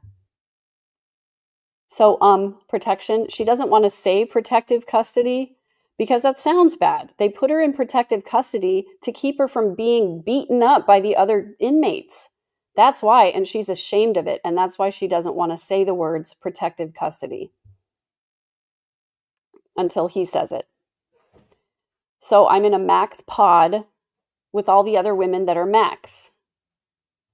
I think she sort of thinks that gives her some clout. Like being in a max pod is a cool thing. It's like the worst part of the prison. So that's kind of a big deal. So there's like 8 women in my pod that are facing the death penalty. And when Nate fact checked this, he said basically it's possible that there are 8 women in there who are awaiting trial. And if they're found guilty, they could possibly get the death penalty. It doesn't mean that they've already been given the death penalty. Lori says, okay, we're all in rooms in there. And we're all in there 23 hours a day. And we get 1 hour out a day to take a shower and clean our rooms. And that's how it is in there. But all of our doors have openings so we can talk to each other even though or through the doors. And so, yeah. So I'm not isolated. But when I'm transported to court, like for my 2 trials, and she says that as if it's like a flex, she says, I'm with the women all day long that don't normally see me. So I'm friends with everybody in my pod. Yeah, everybody in my pod loves me, is what she's saying. But other women, the ones who don't see me and spend time with me all day, every day, will shout out to me that, oh, I know everything about you. I know everything about your story. And then they've been so indoctrinated by the media. How can they be indoctrinated by the media when they're in jail? And their narrative that they put out, and nobody was asking me what was happening. So all of these women who love her, who are shouting things at her, who are saying, we know everything about your case, are these the same women that asked you how old you were turning, if you were turning 25 today? Just curious if those are the same women, different women. I don't know.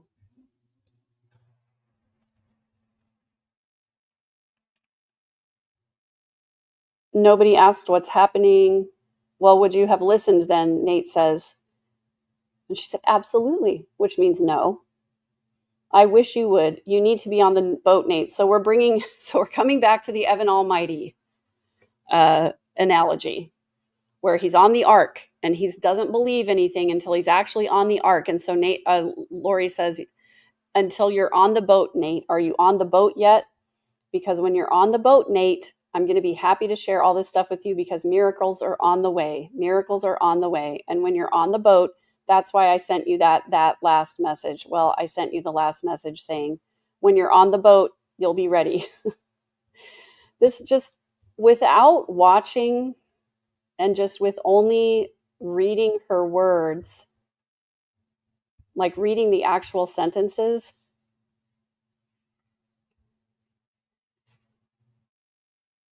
you need to be on the boat, Nate. Are you on the boat yet? Because when you're on the boat, Nate, I'm going to be happy to share all this stuff with you because miracles are on the way. Miracles are on the way. And when you're on the boat, that's why I sent you that message. Well, I sent you that last message saying when you're on the boat, you'll be ready. So when you're on the boat, you say, yeah. So again, the repetition of all of that. And then also, I just want to say that back in, I believe, 2012 or so, there was a talk in General Conference from Salt Lake by, I believe it was Elder Jeffrey R. Holland. That was a talk that was this narrative. It was called Stay in the Boat, I think is what it was.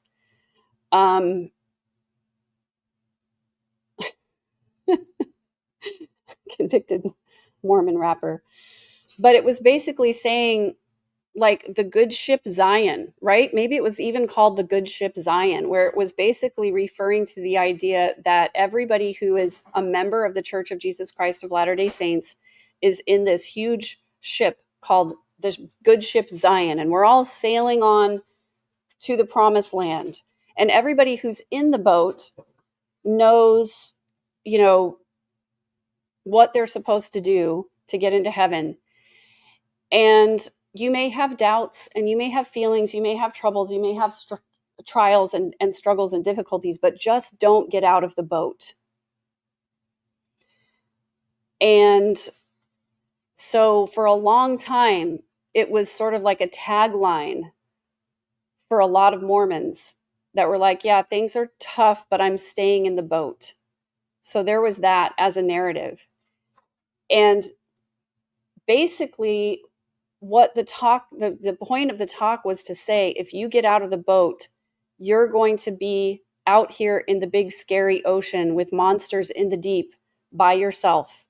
And the boat is going to leave you behind. The ship is going to sail without you, and you're just going to be left there by yourself. And they want you to think that the leaders of the LDS Church wanted us to think that the ocean was big and scary and deep and full of monsters. And what I found out is that when I got out of the boat, that it was actually stuck on the same rock that it's been on since 1830. And I was really grateful to find out this beautiful world that was outside of the boat. So that's all I'm going to say about that for now. There is some chin jutting that goes on in the family as well. I seem to remember Summer doing some of that as well.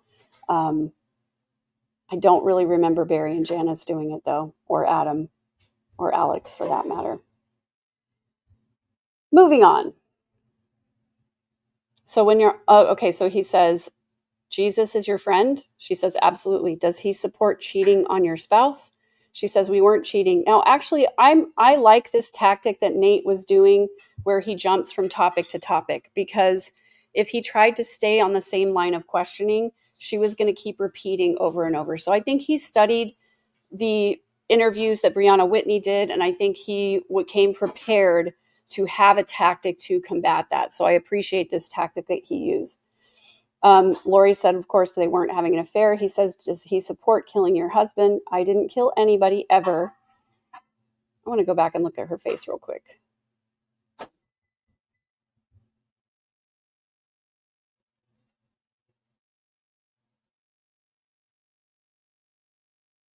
Eye blocking and head shaking.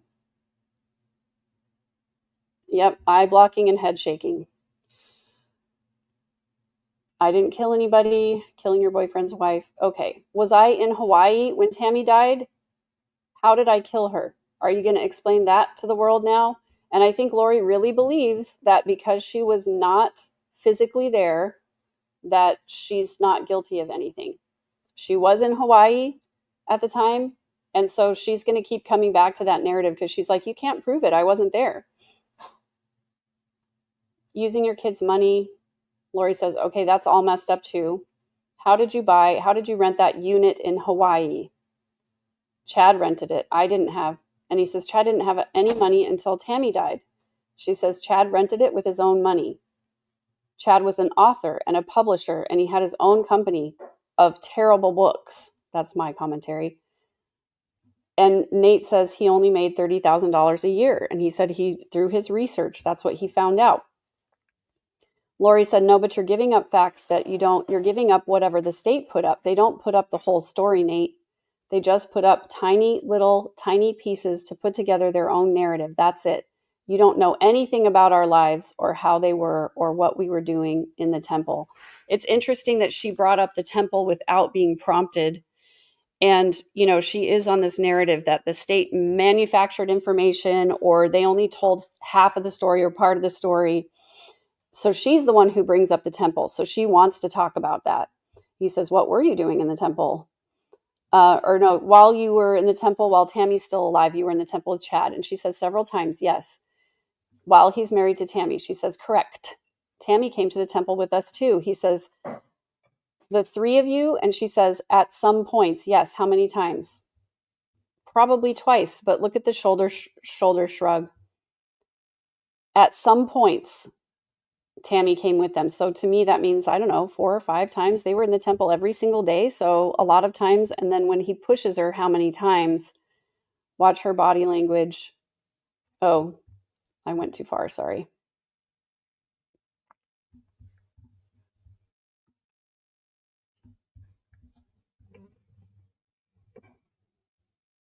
Several times.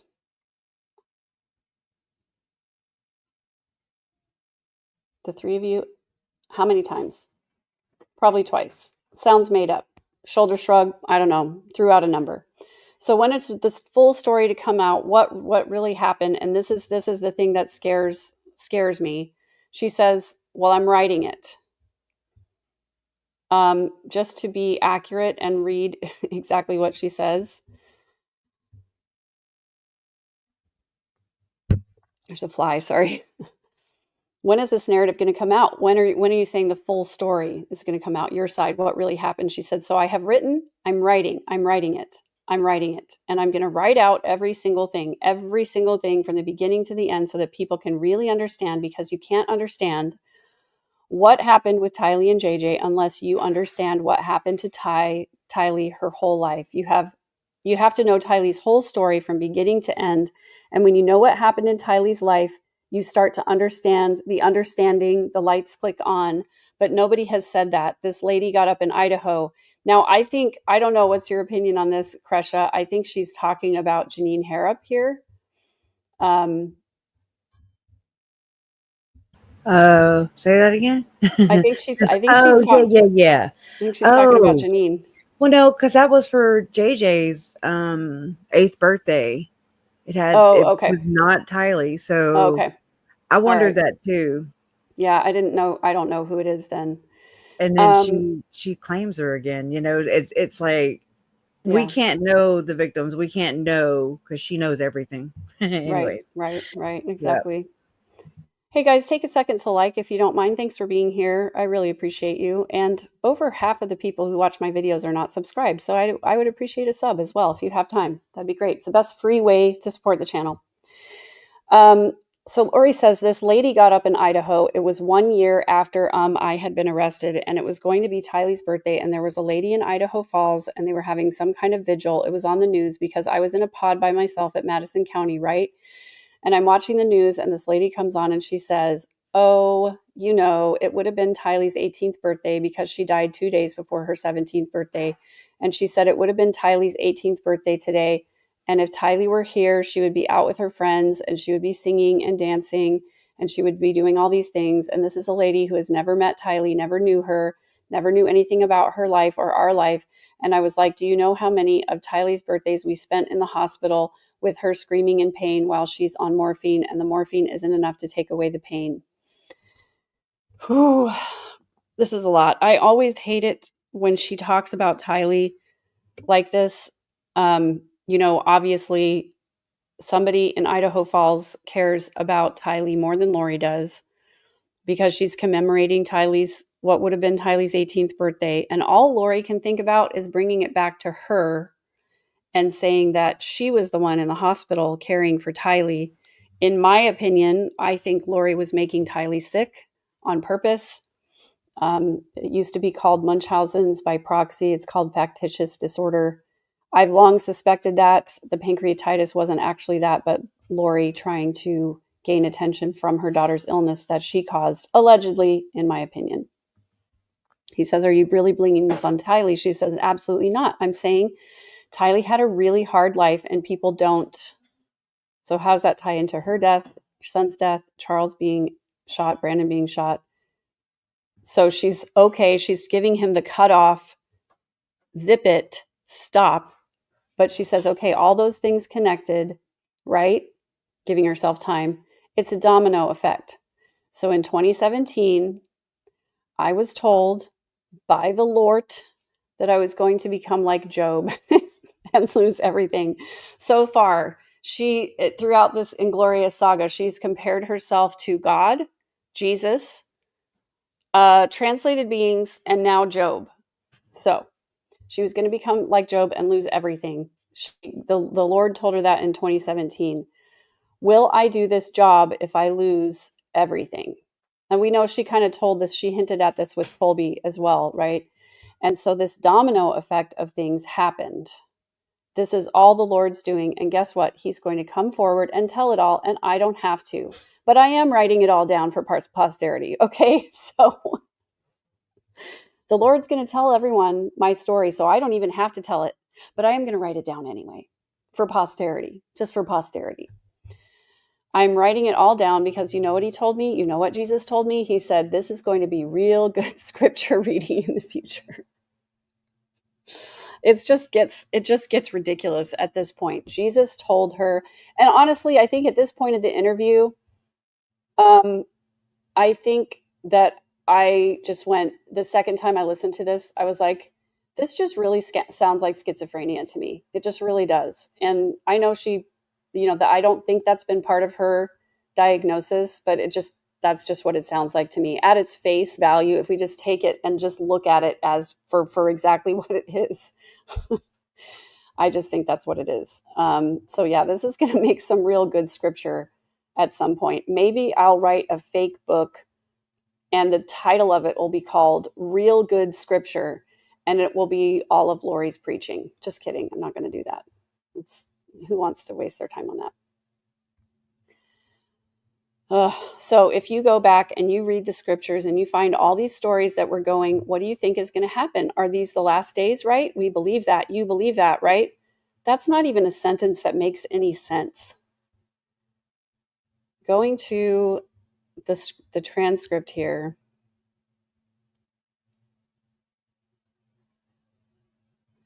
So if you go back and you read the scriptures and you find all these stories that we're going, what do you think is going to happen? These are the last days, right? We believe that, you believe that, we believe that, you believe that, right? when, yeah, it just, that whole sentence doesn't, she's missing things. You find all these stories that we're going, what do you think is going to happen?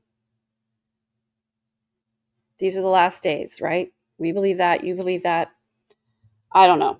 Can't make sense of that sentence. Can't make sense of her crazy cat brain. And then Nate wants to know, when can I get a copy of this? Because I want to read it. The whole world's going to get to read it. Lori says, I'm working on it. I work on it every day. Jeff's like, what are you doing in there all day? It's like, I'm writing. It's coming to me. She's referring to Jeff White, her investigator that's sitting over here. I think she believes he's a flying monkey. I sure hope he's not. But man, I don't envy him having to deal with her. Nate says, when you were on trial in Idaho, didn't you say that Jesus was going to be back before the end of that trial? Now, before we move on to that, I just want to quell some of the comments that I've seen around since this interview has come out. Lori cannot write and publish a book from jail. She's not allowed to profit from her crimes. That's a law. So even if she does write all of this stuff, and let's say she gives it to her mom or Summer or something, and they decide to put it on Amazon or whatever, legally prohibited for a convicted murderer to publish a book. And then if she does, the proceedings have to go to the victims for restitution. Okay. Right. Exactly. So I just want to make sure people understand that so that you're not worried about a book actually coming out. Okay. So Jesus was supposed to come before the end of that last trial, and Lori's like, who said I said that? She said the same thing about, we literally have transcripts of her, referring to these things, and text messages being exchanged and everything. So we have receipts, and she's like, but where are they? But you can't see the receipts, but they're not real, but they just made it up.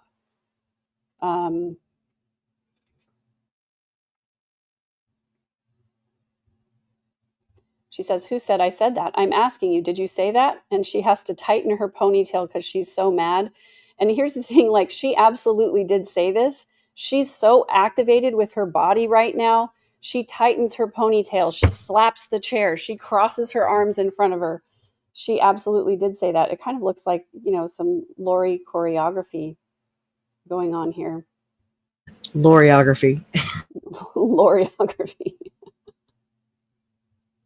I have to laugh so I don't cry. Just watch her body language here.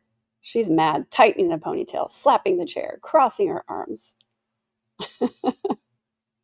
We've never given a date or time, July 20th. Where did you hear July 20th? Somebody made that up and put it on there. I have never said it.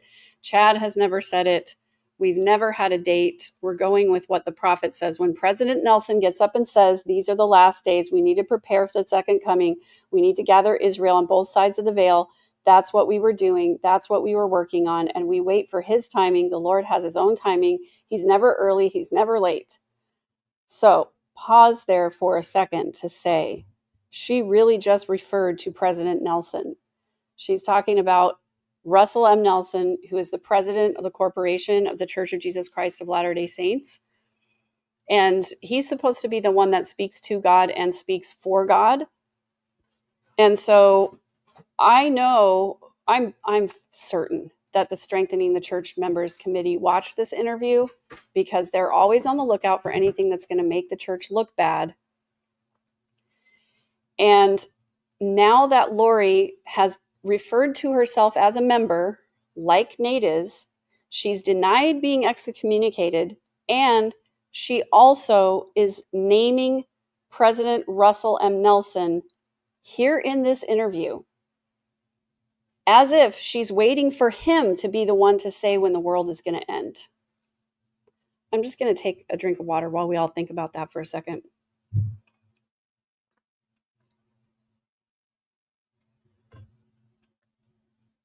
That does not bode well for the reputation of the church. So I know a lot of people may not know this. Again, he's the prophet of the LDS church. He's the man at the top of the pyramid. And people believe that he's a prophet. Sorry, I should say LDS people believe that he's a prophet called of God to speak to God and to speak for God, to guide his people. And if Jesus was going to come and tell anybody, then President Nelson would be the one to say, hey, we need to get ready. The thing is, it's all so contradictory because in the scriptures it says nobody knows, not even the angels know when Jesus is coming again, and blah, blah, blah. So anyway, the end. That's all I'm going to say about that for now. And then she asks about Chad being excommunicated. Wait, hang on a second.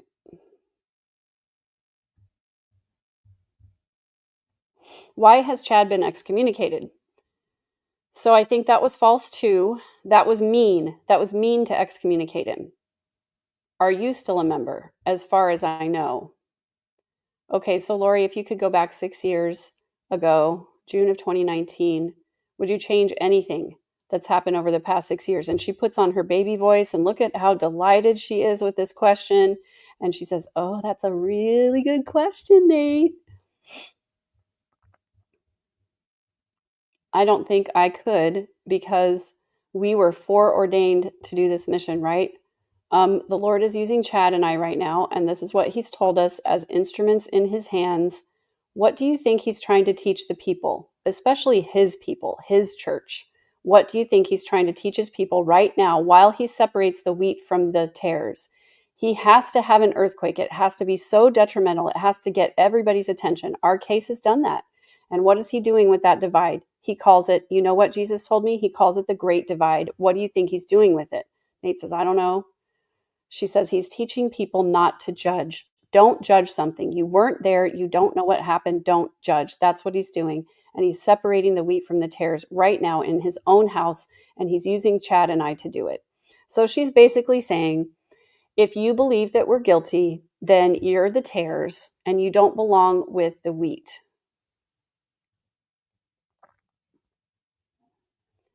Very arrogant, very narcissistic. It's all about her and Chad.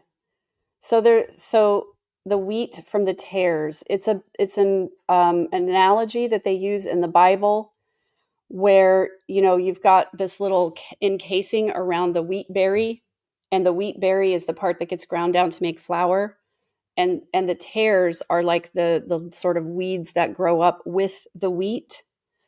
Tares, tares. Yeah, this is supposed to be in the LDS faith. Can people who are convicted of murder go to heaven? No, because they say that you go to outer darkness if you shed innocent blood or if you leave the church. So outer darkness for you. No, you can't be with God or any of your family. Yeah, so basically the wheat is the good stuff and the tares are the unnecessary stuff. And so she's basically calling, wheat and chaff has also been said that way. Basically, she's saying that those of us who think she's guilty, we're the unnecessary stuff, and the people who still believe in her and Chad and their teachings, then they're the good parts that get ground up and made into flour. Just kidding. Yeah.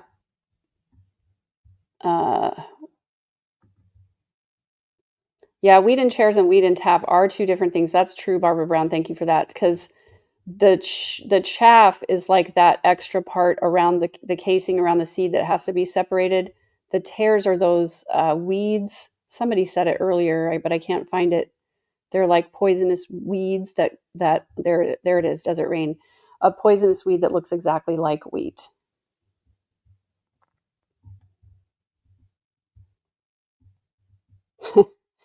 LDS Church is probably writing up her excommunication, plus she doesn't pay tithing. Lol. Very possible. I think it's a mistake to not excommunicate her, especially now, especially with her saying President Nelson's name. Just my opinion. He's using Chad and I to do it. So what if you end up going to Pocatello in a few weeks and spending the next 30 or 40 birthdays right there behind bars? Ooh, can you imagine Lori at 90? She says, that would be God's will, but I'll tell you right now, that's not going to happen. It's not happening. It's not going to be 20 or 30 years. No, it's not going to be 20 or 30 years. I will testify to that right now. So if it's not, how about we meet every year on your birthday? I'm sorry, but that's gross. Please don't do that, Nate. Please don't do that. And we do a follow-up interview and you can give me the timeline. Absolutely. I don't have a timeline other than what the prophet has said. Did you watch this last conference? Did you watch it? He says, are you able to watch it in here? She says, no. But it's interesting, like she is calling down Nate and saying, do you even watch conference? Did you even watch the last conference? And he goes, well, did you? And she's like, no, I didn't. But she is able to get some of the conference talks on her tablet. I know she doesn't have unlimited access to them or to the internet, but she says, I was at the prison. At the prison, I was able to listen to it because on your tablet, you have AM, FM radio, so you can listen to the whole thing. So I got to listen to it the last time before I came, but they did have one. They have one. I think it's a 2023 conference on our tablet here. So much double speak. So no, she didn't listen to the last one or the one before that or the one before that, but she thinks she has one talk from 2023, but she can watch the whole thing, but it was just one talk. So I've watched it over and over. Not watched it, but listened to it, right? Because it's radio. Anyway. But all the prophets, all the apostles, everyone in the LDS church is saying, prepare, gather Israel on both sides of the veil. I was going to the temple. I went to the temple every day for like 3 years. I was doing all Charles's family's work. I was doing all my family's work. I was gathering Israel, both sides of the veil. And Jesus came there. That's his house. And he talked to me and he told me that he needed me to do a mission for him. And this is what we're doing. And the media has turned it all around. But there was supposed to be, there's always a Judas. So at the end of this long run-on sentence, she's going to like completely change the subject. So I would like to, weird for her to flirt and manipulate with Nate's wife in the room. Actually, that's not weird for Lori. That's very much on brand for Lori. For any of you who want to know what work she's talking about in the temple, I've talked about this before. That what she says is she was going to do this. She was doing all of Charles's family work and all of her family work and all of Chad's family's work. So what they mean is that, that LDS people love to do family history work. And the reason why is because they believe that everybody has to receive the ordinance of baptism. And everybody has to receive the temple ordinances before they can get into heaven. And so they do baptisms for people who are already dead because they believe you have to have that ordinance in order to get into heaven. So what they'll do is they will do all their family history work and they'll have a little card with somebody's name on it. Let's say, for example, that one of my grandparents wasn't baptized into the Mormon church. I'll take Janice's dad, for example. He was not baptized into the Mormon church while he was alive. And so I would take a little card with his name and his birth date and his death date, and I would take that to the temple, and some young person, 12 or older, would get into the baptismal font with a priesthood holder, and the priesthood holder would say, I baptize you for and in behalf of, and then they would say the name of the dead person who is dead, and then they would dunk the kid under the water, and that would be the baptismal ordinance. And then on that little piece of paper, they would write the date that they were baptized, and what they say is baptized by proxy. And so when Lori and other people talk about all of this work that's going on in heaven, that's what they're talking about. They're saying that like every single person who ever has lived on the earth or whoever will live on the earth needs to be baptized in order to get into heaven. So they take those cards to the temple and they do that work. And then when you go through the temple ceremony, and you make promises to God, they also believe that everyone who has ever lived or who will ever live needs to also make those promises to God. And so then you take the card where the person's already been baptized and you take them through the temple ceremony, and you do the same thing for that person, like by proxy for this person who's already died. And somebody says, doesn't that take away agency or choice? And what LDS people believe is that when you die, if you haven't been baptized into the Mormon church, you go to kind of like a holding area that they call spirit prison. And you have to stay there until you accept the gospel of Jesus Christ. And so you hang out there until somebody does your baptism work here on earth. And you can either accept it or not. If you don't accept it, you stay in the little holding area until Jesus comes. And if you do accept it, then you can leave the holding area and just be in regular old paradise with everybody. The really terrible thing about this is that there were a lot of people doing baptisms for Holocaust victims, and, they've done Hitler's temple ordinances and stuff like that. It's just very problematic on many, many levels. Not only that, but when I was doing my family history research, and I was, of course, doing all of this work for my husband's family who were not members of the church, because I believed I was a true believing member at the time. I did all of that work. I took all of those cards to the temple. But what I found, and this is one of the things that got me really started on learning how to research properly, is I found that a lot of these cute little old ladies who were doing all of this work in their spare time were getting things wrong. And they were connecting people to family trees that didn't belong there.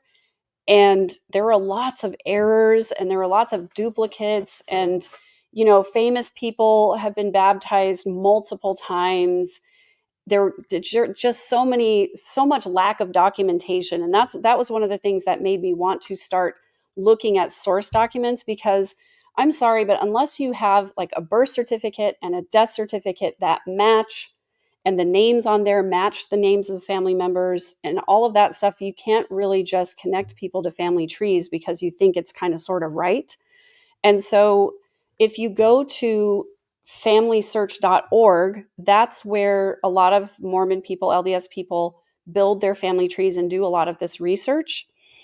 But there are a lot of errors on that particular site. There's another site called ancestry.com where you can do more research. Now, it has a little bit of a more robust fact-checking system and more access to documents, source documents. And so if you want to do your family history, I think it's really interesting. I love knowing the origin stories of my family members, but just beware, buyer beware. Again, just information for you to have. Ancestry.com is owned by a corporation that's owned by the Church of Jesus So Christ it's of Latter-day Saints. newspapers.com. Yes, and I was just going to say that. At the end of Nate's video, he does a plug for newspapers.com because they've been so helpful in helping out with all of this research. Well, they're owned by a corporation that's owned by the church as well, the Church of Jesus Christ of Latter-day Saints. So just buyer beware so that you know it's out there. Thank you, Puzzle Pieces, for that sticker. I appreciate it. I don't think it's possible that the church ran out of names, but I think what they've run out of is people to do this work because they're running out of members. They keep saying they have around 17 million. It's really only around 4.5 million or so. And they keep announcing all of these temples, but they don't have the people, the volunteers to staff the temples and keep them open. But they've got to spend their money on something. So they're going to buy land, etc. Anyway, I love old newspapers also. I just wanted everybody to be aware who owns Ancestry.com, who owns newspapers.com, 23andMe, Prussia, were they also owned by the church? But they just sold all their information to some company. They were, but then, they were. Yeah. That's all that matters. Yeah, and so one of these things has taught me that if I'm going to support an organization, if I'm going to give money to an organization, if I am going to use a service that uses my personal information, I want to know. I want to know all about the company. I want to know the backstory. I want to know who really owns it. I want to know who benefits from it. It's just important to me now because I feel like I have been lied to too much in my life. So, And I'm sorry to butt in, but also, I mean, just the whole depravity of holding someone's spiritual foreverness. I don't know what else to say after that, but to hold that in lieu of all the other abuse is so low. But yeah, you can it put that is. in better words. Yeah, I mean, it absolutely is spiritual abuse to tell someone that unless they accept your version of belief, that they can't be with their family after this life is over, that they can't be with God after this life is over. It's very, it is spiritual abuse. I was going to say it's very manipulative, but it's abusive. In fact, to the point where all of the people who leave the church and remove their names from the records of the church, they basically tell you that you're going to outer darkness and you're never going to be with your family again. So the worst of the worst people go to the bottom level of Mormon heaven, according to Mormons. And then, if you're super good Mormon, you go to the third level of heaven, right? But people who were good Mormons and then they left the church, they don't even get to go to the bottom level of heaven. They go all the way out to outer darkness. And yes, I've said this before, the Church of Jesus Christ of Latter-day Saints operates as a narcissist in society. It's a narcissistic organization that cannot see the harm that it does to individual people, and it cannot take responsibility for that harm. So guys, I will take questions in just a little bit over here, but I can't see your questions while I'm reading the transcript and playing the video. Thank you so much, Dr. Von Decay. Appreciate you. And these super stickers and super chats get automatically starred for me, so it is difficult for me to see questions at the moment. So just hang on to them, and I promise I'll get to as many as I possibly can.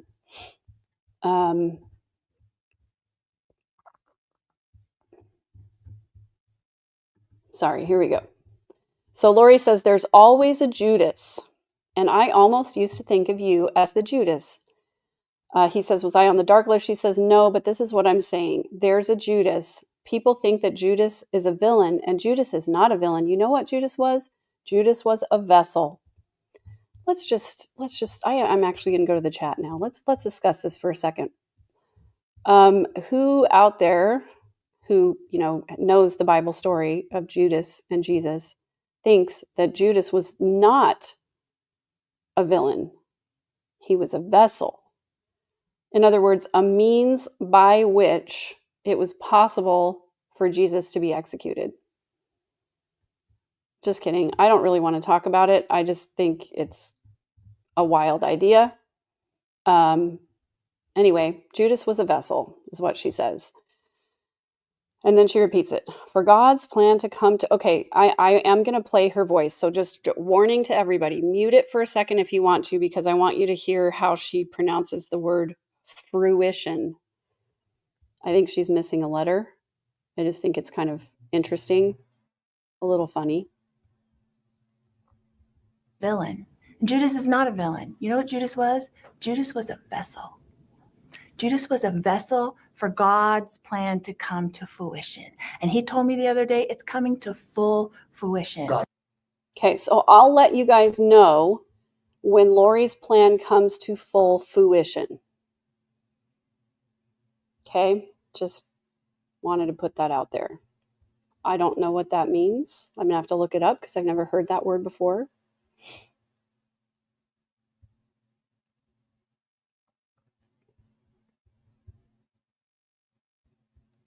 Here we go.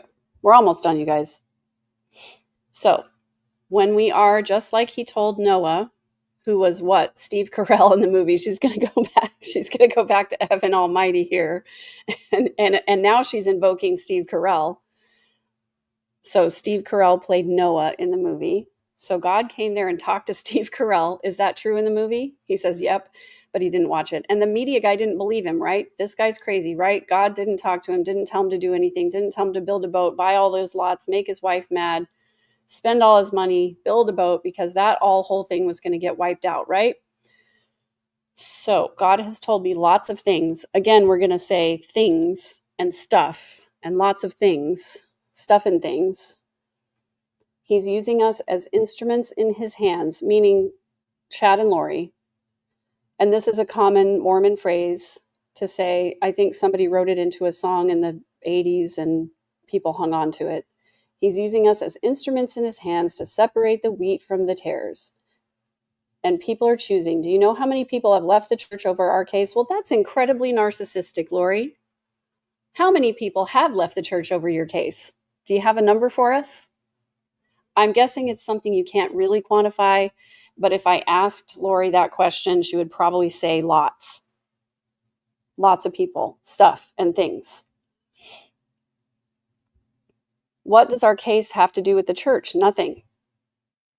Again, that's delusional.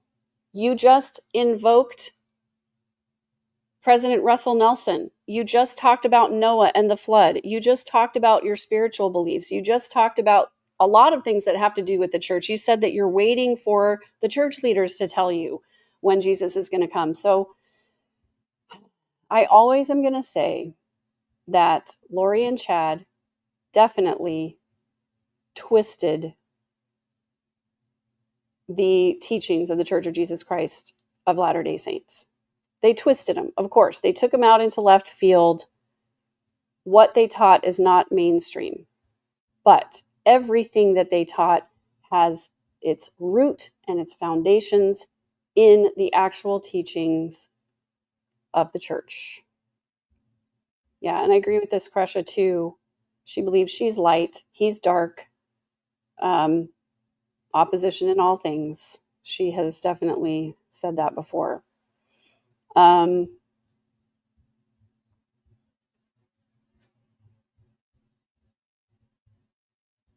going to have to go back and read chat because it sounds like you guys are having fun in there. So she says it has nothing to do with the church. We're not against the church. Yeah, we know that, but you're basically tearing down the church. Lori is tearing down the church more than anything that I could ever say does, because she's like making it crazy. She's basically flouting the faith of faithful people. It's gross. Nate says, did you ever think you'd have the title of convicted serial killer? Guys, watch her face when the camera goes to her face after this. I think she's actually really proud of this.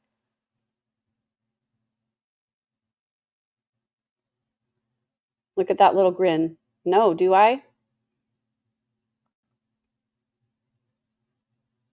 Little forced laugh there. Well, 4 people. I mean, I guess you could technically say that, but everyone in the world knows that I didn't hurt anyone.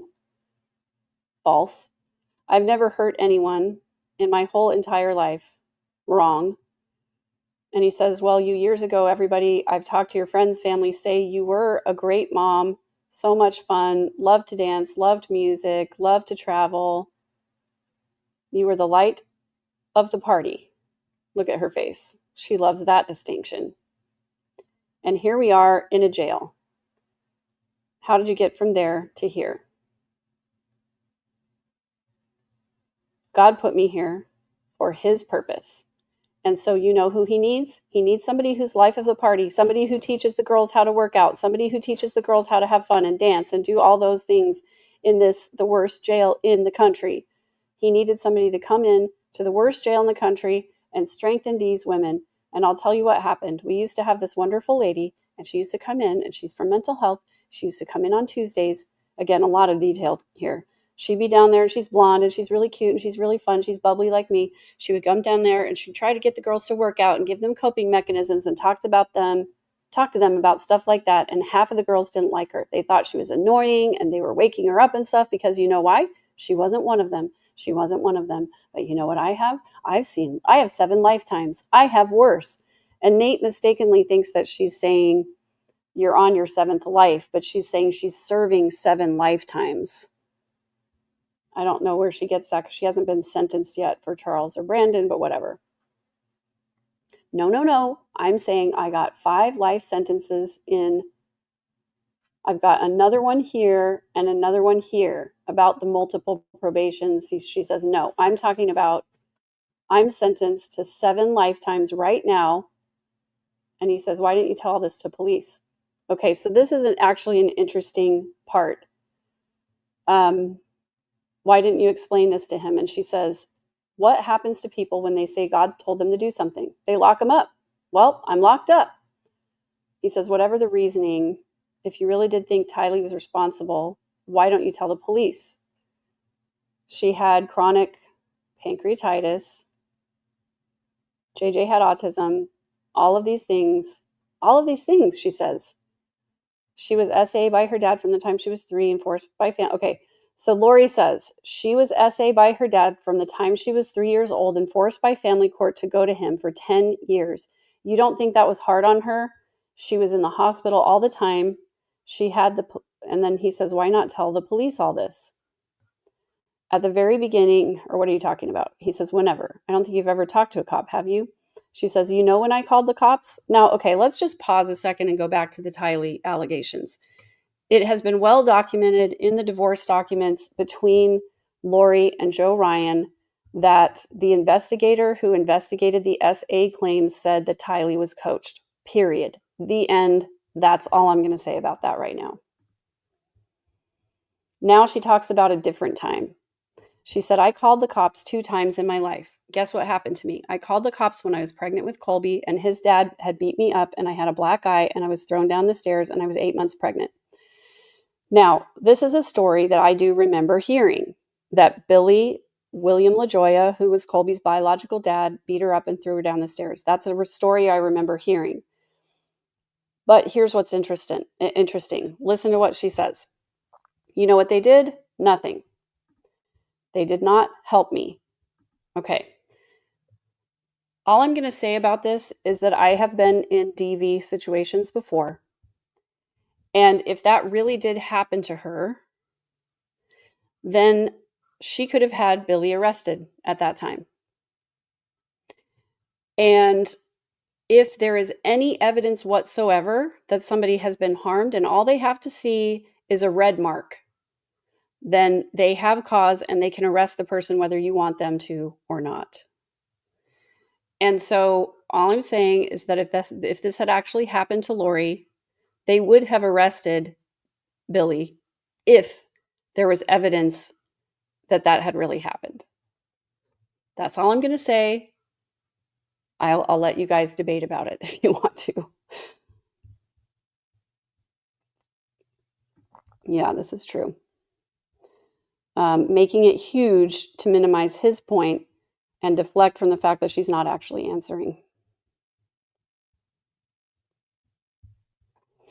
And the second time I called the cops is when Colby was 10 years old and we were at church and we came in the car home and he told me how Joe had him and he didn't want the same thing to happen to Tylee. She was only 3 years old. Now, here's the only thing that I'm going to say about this. Colby still says that this happened. A forensic psychologist has said they believe Colby. I believe Colby. That's all I'm going to say about it. You guys can keep debating it if you want to, but for me, that's the end of the story. Jeanette says Seth is she is absolutely Looney Tunes. She should have never been allowed to defend herself. At some point, I hope they just stop allowing the motions for new trial and stop the interviews. Enough. Yeah, so Jeanette, thank you for this. At some point, they will say, you've exhausted all your resources and exhausted all your appeals and you can't file anything else. They will give the case what is called death penalty sanctions, which just means, I mean, it's really, they don't use that in criminal cases, but it just basically means you can't file anything else. You've exhausted everything. So they will tell her that at some point. And once she leaves Arizona, she will not be allowed to give any more interviews because Idaho does not allow media interviews for inmates. So that will be the end of that.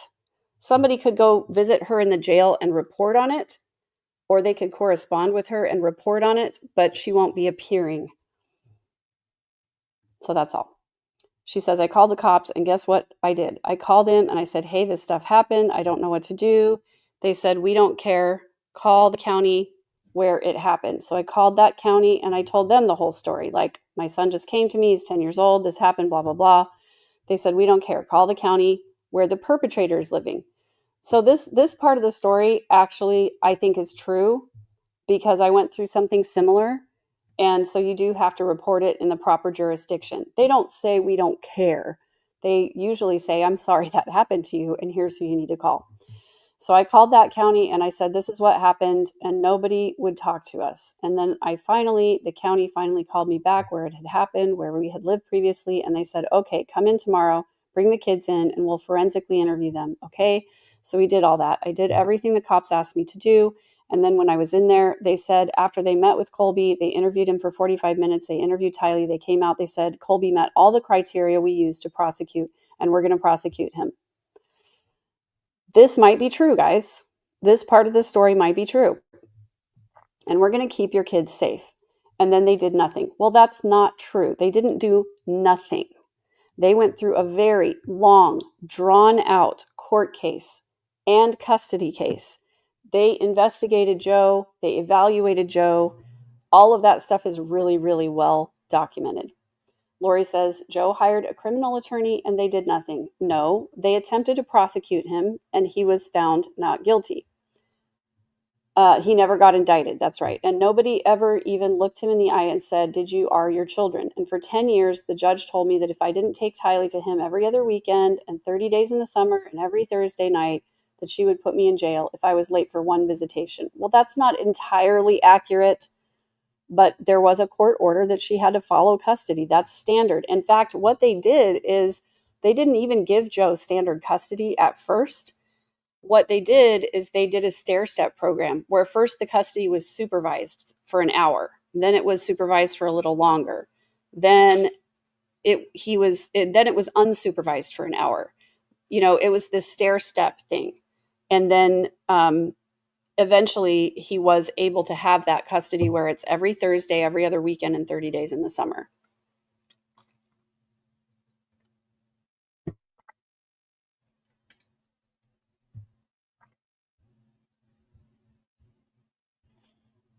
But they don't throw you in jail for being late for one visitation. So,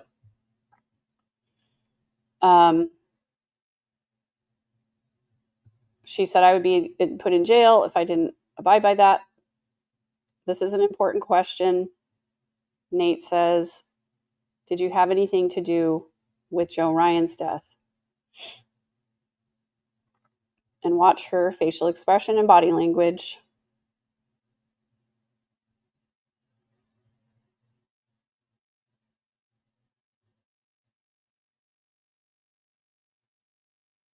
Do you have anything to do with Joe's death? No. Again, closing eyes and looking away. No. We didn't even know about Alex's death. We didn't even know we were living in Hawaii. We had come back. Tylee was forced to go to him for 10 years by the courts, hated it, came home and cried, screamed, kicked, hit Colby, hit Cole, hit Zach, scratched him. Okay, so you're talking about a child who's been living in Hawaii with their family, and when they moved back, she had all of these behaviors. Now, is Lori exaggerating those behaviors? Absolutely, I believe that. But this is a child who is acting out because they have no stability. Excuse me. You're moving them around from place to place, from school to school, where they don't have the same stable friends, the same neighborhood, where things are familiar for them. That's going to be really hard on kids. And they're going to have some of these acting out behaviors. But you have to actually know how to help a child through that. And since Lori doesn't have any empathy, she probably didn't do a good job of that. Was a nightmare, had night terrors, never slept at night. Tylee never went to sleep before 3 a.m. She's 5 years old. She can't go to sleep. I have to stay in bed with her till 3 a.m, rubbing her back because she can't sleep because bad people wake you up in the middle of the night to do bad things to you, mommy. I don't believe any of that part. So Tylee was a nightmare. Charles thought she was a brat that I didn't discipline her. Well, if you didn't tell her no, if you didn't discipline her and give her appropriate boundaries, then she probably did act out and she probably was really hard to handle. Then she brings it all the way back to her, and look at all of this body posture right here, right now. There's no way what she's saying right here is true. She's calling so much attention to her body that her words are not true. She says, I was in the hospital watching her scream and writhe in pain while she's on morphine because it doesn't work. I'm here to testify that morphine works.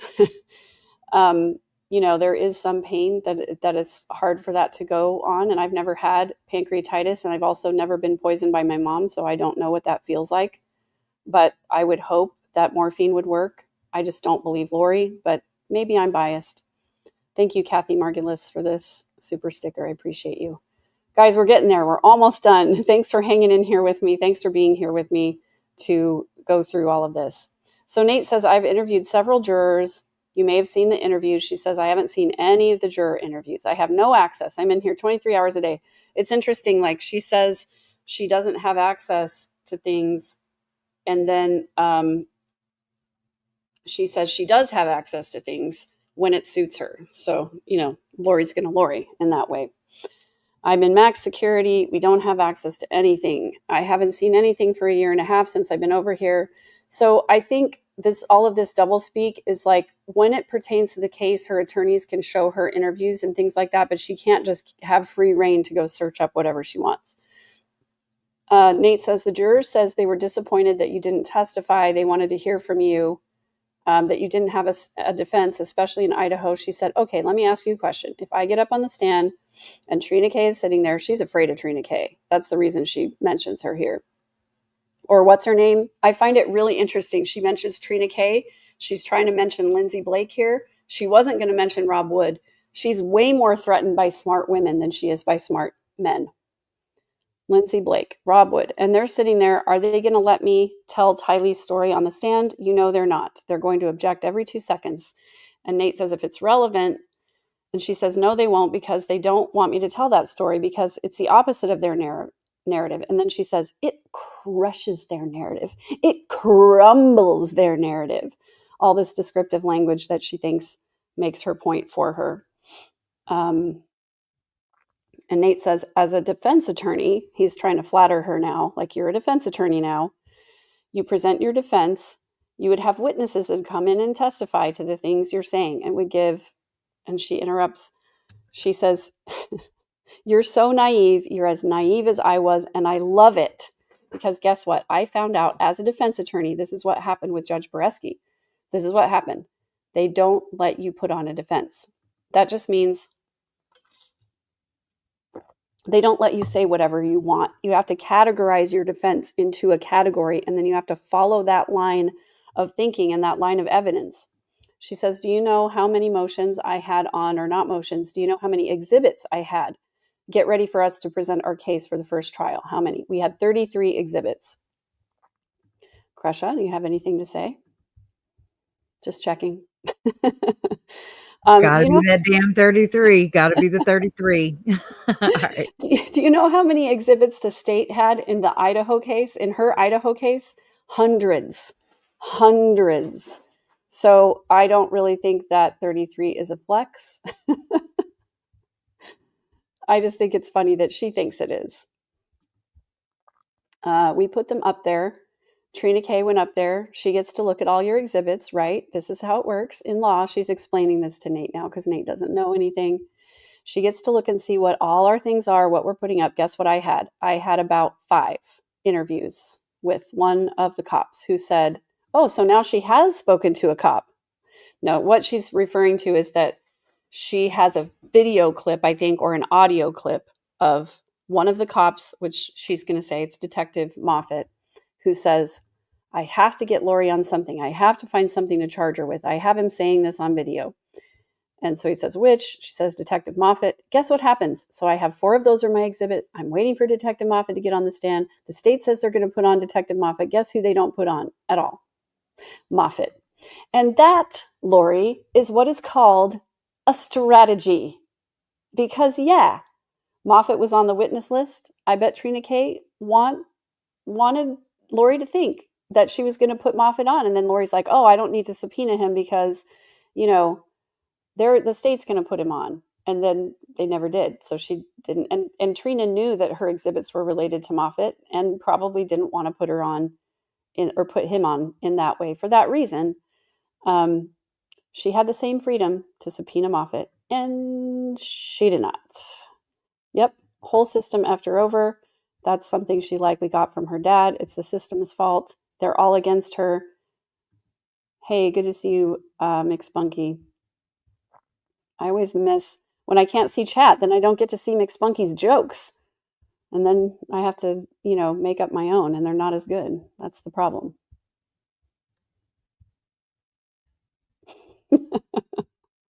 Some of your comments that I just see. Okay, so the time is coming when I will answer questions, guys. Give me just a few more minutes. We're almost there. According to my calculations. They go around you, and then the judge didn't let me put in one exhibit, not one. They didn't let me put one exhibit on. He says, what if you'd waived your right to a speedy trial, giving your team a year or so to go through that wouldn't have helped your case? She says, no, not at all, because guess what my team said? They said they wouldn't have let us put it on either. There's so many jobs, so much political aspiration going on behind the scenes in a high-profile case. There is no way in heaven. Why didn't she just say no way in hell? She can't swear because she's a good Mormon girl. That they were going to let me get up there and win as a pro-per client, because you know what? It's like a virus in here. Do you know all these girls are treated so bad by their defense teams that are making $1.5 million a year while they sit here for 8 years? I'm sorry, Lori, there is no public defender that's making $1.5 million a year. I'm sorry. That is not true. There's girls in here that have been here for 10 years. You know what happens when you have a toothache? Yeah, we're back on this BS again. She already said this to Brianna Whitney. Nobody cares about your teeth, Lori. They don't care about your teeth. So if your family members want you to have teeth, then they'll, pay for your dental work. So she basically says it's not fair for you to have teeth pulled and look like a homeless person and wait for 8 years to go to trial. He says, you mentioned a virus. Were you really... And I think he was about to say really sick. And then the whole thing shut down, guys. If you didn't watch this live, the thing shut down. Nate, we lost sound. Nate eventually came back on saying he was going to fix it. And then it goes down again. And then we got to the same point and it went down again. And then he started playing it again, but there was a bad echo. So let's see.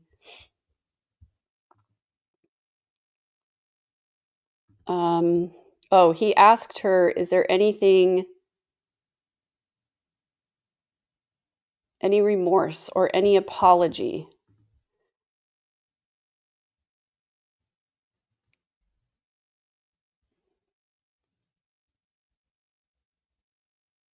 She said, that's a really broad question. And she repeated it. About the past 6 years, he says, do I have bad feelings about anyone? He says, not bad feelings. Do you personally feel bad or feel some remorse for the victims in these cases? She says, none of the people are victims. He says, are you the victim? She says, no, I'm not saying I'm a victim at all. I'm not saying that at all. I'm an instrument in God's hands. That's what she's going to keep saying. The victims that you call victims are not victims. Tammy died of natural causes. And she says, didn't you read the coroner's report? She says, which coroner are you talking about? The one the state put on? Brenda Dye, the coroner, and said she was asphyxiated. So are your kids victims? She says, no. Do her kids feel like, Tammy's kids, her kids feel like victims? She says, no, they understand the truth, but let me tell you something about Brenda Dye for a second. Now, it's going to be a personal attack, right? Let's go back to that.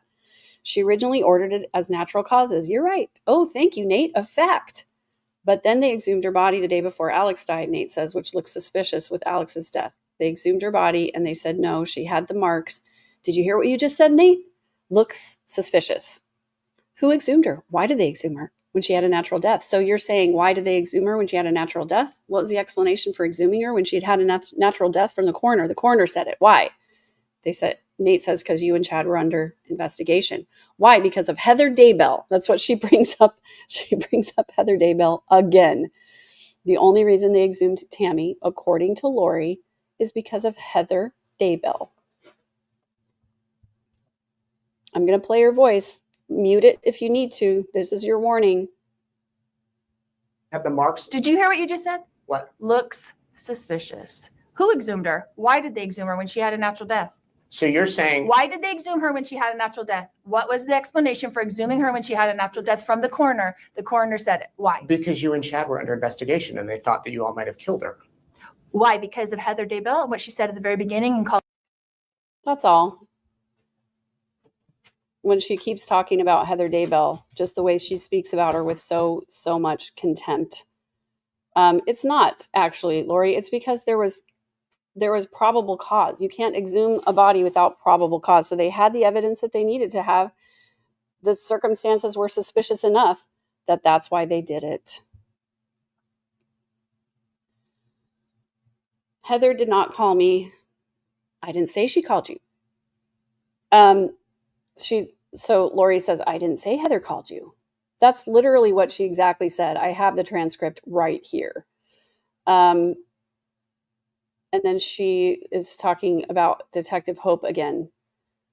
So when she called you up to say, and Nate says, Heather did not call me. I didn't say she called you. She called you through Detective Hope. He says, I didn't talk to Detective Hope at all. He says, I don't remember talking to Hermosillo, which that's the point where I was like, I'm not sure if that's true. Because if you didn't talk to Hermosillo, you just would have said, no, I didn't talk to Hermosillo. But he says, I don't remember talking to Hermosillo. Just curious. That's a curious way to say that. That's all.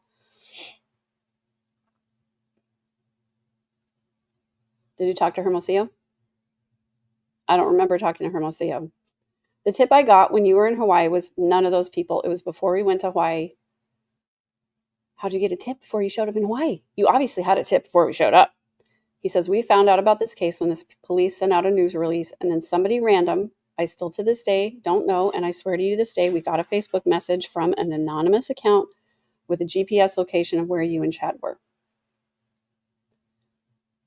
No, you were in an interview with someone. I did see a tiny little piece of an interview. I think you had Hermosillo and someone in an interview, and they were saying, didn't someone call you up and say, this is going to be the biggest story of your life, Nate Eaton? Oh, a police detective to tell me all that? All right, but it's nobody. No, it's not the people you named. It's a source. So you're not going to tell me your source, but you know everything about me, but you're not going to tell me your source. There's a lot I don't know about you, Lori. Back to the question of don't you feel bad? You're saying none of these people are victims.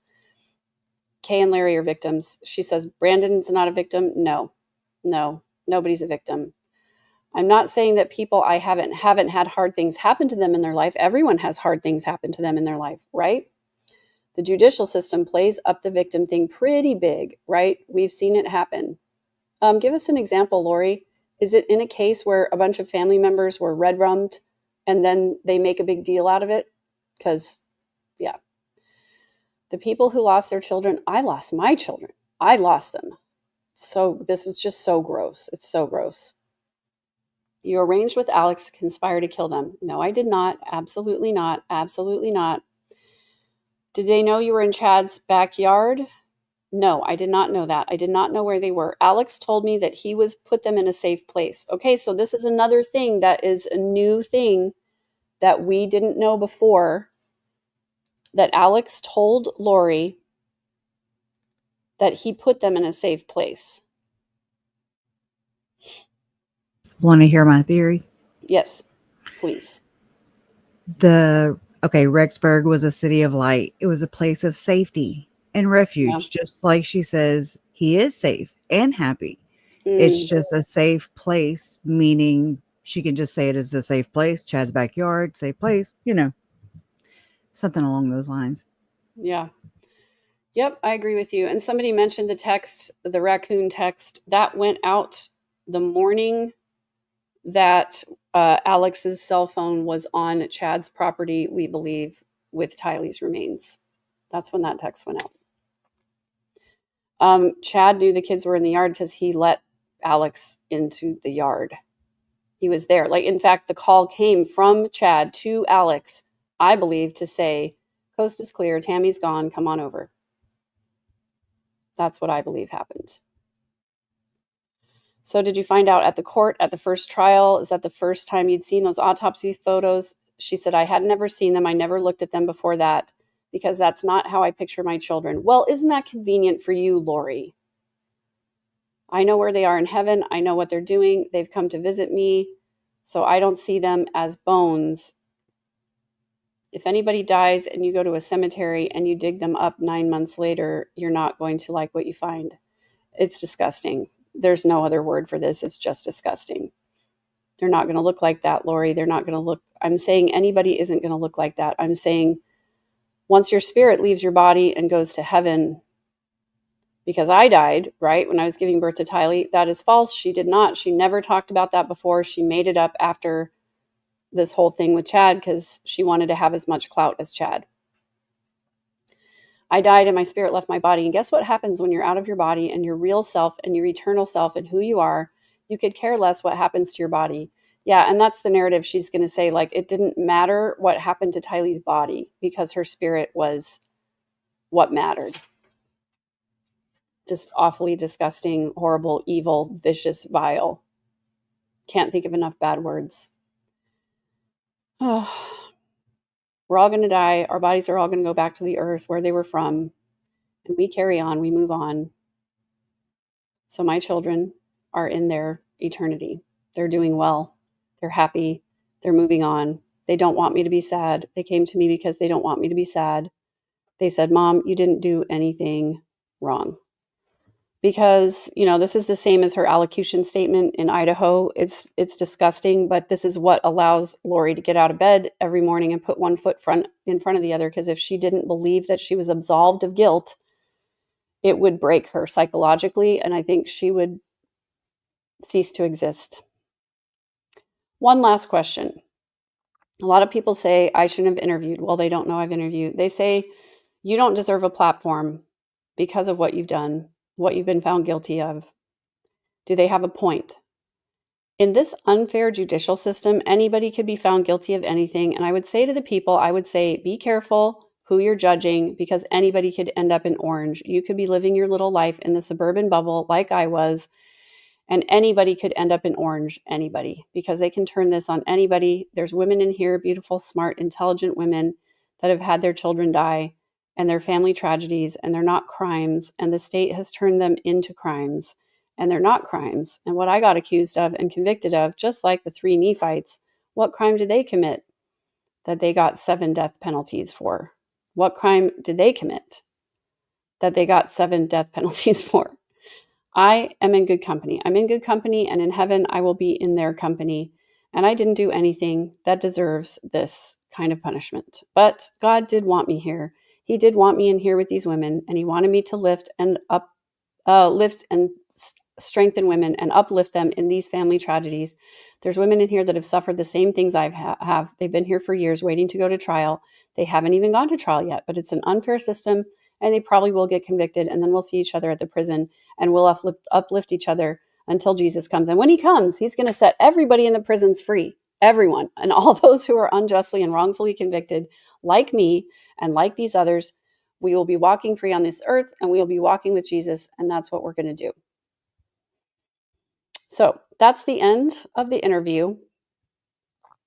And I have to say, 40 minutes of Lori, and I think we got probably 3 or 4 things that were important out of that. And the rest of it was nonsense. And so that's what's going to continue to happen if Lori ever does get any more interviews. If anyone else, gives her a platform, what'll happen is that, we will get a few little new nuggets of information that are important. And then the rest of it is going to be the same nonsense, the same narrative that she has played out over and over and over again. And that's pretty much it. So now at this point, I am happy to take some questions. Hopefully, you guys will remember your questions that you have. And also, hopefully, guys, if you have if you're new to the case, or if you have general questions, I'm hoping that you guys are answering those general questions in the chat. I like to answer questions that are something that that only I can answer, and so that's what I'm hoping to answer anything like that. Facts of the case and whatever, you can find that stuff anywhere, right? So who in the family still supports her? Well, it depends on what you mean by the word supports, and I hate to answer it like that, but I think Summer still talks to her from time to time, like they text back and forth. I think Janice still talks to her from time to time, up until, just a little while ago. I think Janice was still talking to her. I think at the beginning, Janice really did believe that she had like a special mission, that she was super spiritual. But I really don't, as far as supporting her, as in believing what she says and thinking she's innocent, I don't think there's anyone that thinks she's innocent. Let me put it that way. Do you think it's important that she said Tylee died 2 days before her 17th birthday? Well, yeah, because then that doesn't support her narrative. It doesn't support, it's contrary to the evidence, right? She said that, if in her scenario, in her twisted scenario of what happened, this date doesn't support that. I think that Lori was jealous of Tylee. I think that Tylee was smart and spunky and beautiful, and JJ loved Tylee. Tylee took care of JJ, and I think that she didn't like Chad, and I think that she saw what was going on, and I think that Lori developed a hatred for Tylee. I did an episode on my channel called The Devouring Mother. It's a Jungian concept of a mother who can't allow their child to grow beyond them because it's too threatening. Lori did do some chin raising, stuff like that, and lots of hand talking. She loved this gesture, like to be like, where is it? Who's seen it? Nobody saw it. But she did not do as much of the jutting of the chin as she's doing now. She's very combative now.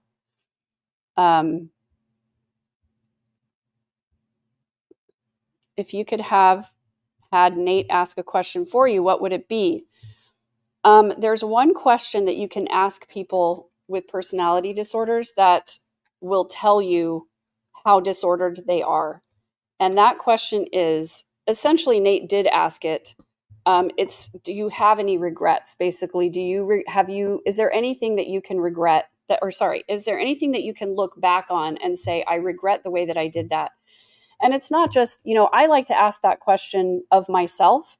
I like to ask it of all kinds of different people, not just people with personality disorder. I ask it of my clients sometimes. I ask it of friends, just because I think it tells a lot about where a person's mind is. But when you ask somebody with a personality disorder what they regret or what they would have done differently, they will usually say something like, I don't think I did anything wrong, or I wouldn't do anything differently, or they will say, they'll try to deflect it. For example, one time I saw a person, asked that question, and they said, is there anything that you did to cause the end of your relationship? And they said, yeah, I think I was too young when I got in this relationship. And that's very telling, because it's nothing they did. It's something that they were too young, not that they did anything wrong. So yeah, something along those lines. And I think Nate did a good job of asking that question. So yeah. I believe that Annie Cushing, Joe's brother, said that Joe was physically abusive. But that's really all I know.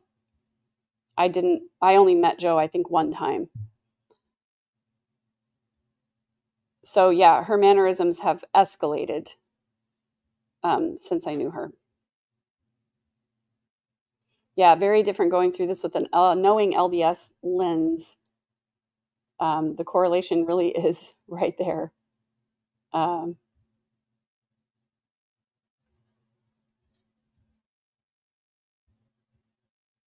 Do you think Lori is comparing herself to Nephi even now with 7 convictions like Nephi, and this is just more confirmation of her special mission? Yeah. Yeah, I think she views herself as a martyr. She's been wrongfully convicted. She's being persecuted, just like all the prophets have been persecuted throughout time. So yeah, it's just another way of her to compare herself to spiritual beings. So if Lori wasn't sealed to Charles or Joe, does she consider the children to be sealed to her in the Mormon sense? I think she was sealed to Charles. I think there was a mention that she and Charles did go through the temple. But I don't really remember for sure. It's very like fuzzy for me there. I just don't know if they were ever really sealed or not. If she never did bring the kids into the temple to be sealed to her and Charles, then they wouldn't be considered together in the Mormon sense. And I would think that that'd be something that she would want to highlight and tell all of us about, because that's a big deal. But I never heard anything about it. So also, though, she didn't invite people to her weddings either. So there's that. Thank you, Margie Z. If I didn't thank you already for this super sticker. And Teresa, my mother hated her 4 daughters. She tried to kill my sisters and me. Fortunately, she was not successful. I'm so sorry that you went through that. There are a lot of mothers who are unhealthy in that way, and it's really awful. It's an awful way to grow up.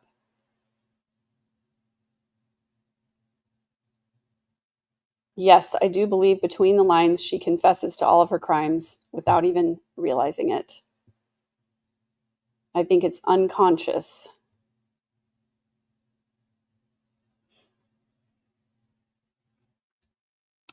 Didn't Chad cut ties with her some time ago and filed for divorce? Isn't that why they are not talking? She hated the love between all of them. She destroyed it. I don't know anything about Chad filing for divorce from Lori.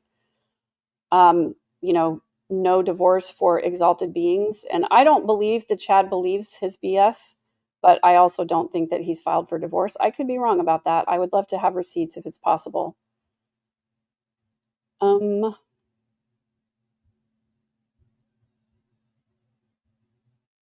I'm just mainly looking for question marks as I scroll through. So put a couple question marks before and after your question. It'll help me with my visual. Does she remind you of Barry? Absolutely. I did a whole deep dive on Barry, and I think that his thoughts and ideas did marinate into Lori for sure.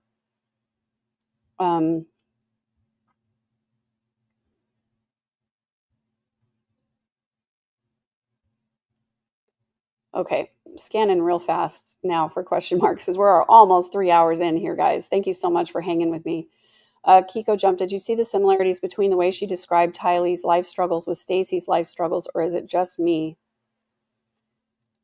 I don't remember her describing Stacy's life struggles, to be honest with you. I've only heard her talk about Tylee in that way.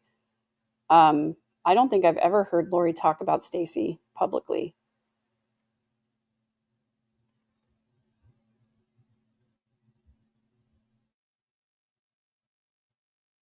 Yeah, thank you so much, Kresha, for all your help and your comments and confirming some things and correcting me on others. I really appreciate that. They got married. Chad and Lori got married on the beach in Hawaii. They claimed that they were married in the temple, but I think that was like a bogus ceremony that was performed by a friend and not like an official on the books LDS ceremony. So that's just my take on that. I don't know for sure.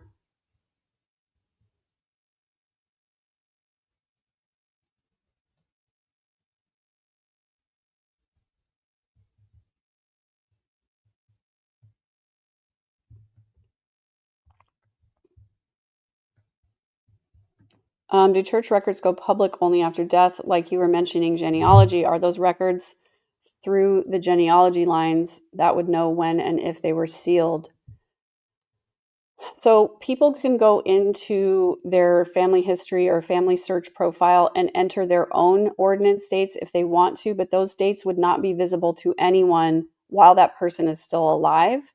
So yeah, it's only after death. And I think even then it has to be a certain number of years or something like that. So yeah, they're not public while people are still alive.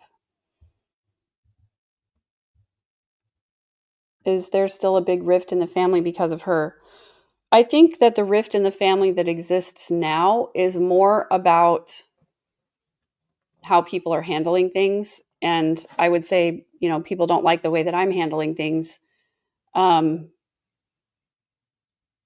Yeah, I mean, there are family members that don't want me to talk, and I've talked about that ad nauseum. But I think the rift in the family is, I can't speak for anyone in the family but me. All I can say is that I will not be in contact anymore with family members whom I believe to be unhealthy and or complicit in the harming of children, period. So that's from my side of the street. The end.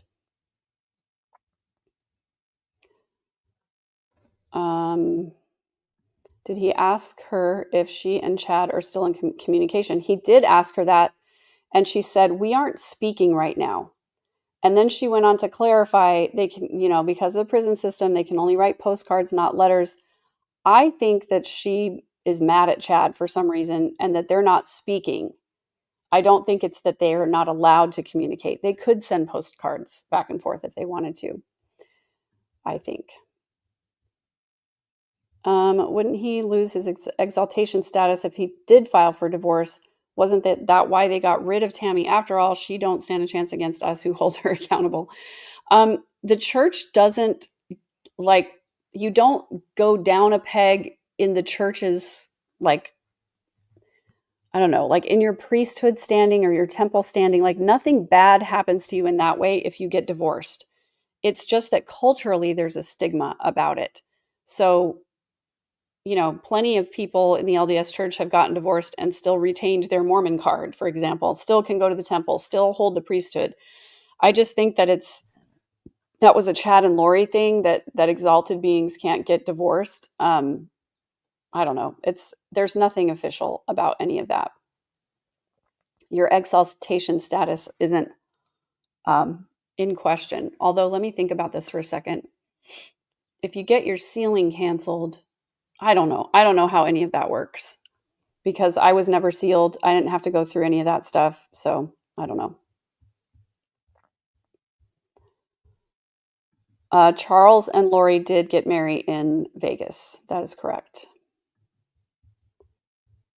I don't know why they kept his last name. It is kind of a pain to get a name change done like that. I personally, I don't know. Name changes are tricky, and there's lots of reasons why people do it and lots of reasons why they don't do it. And I haven't talked to Colby about it, so I don't know why.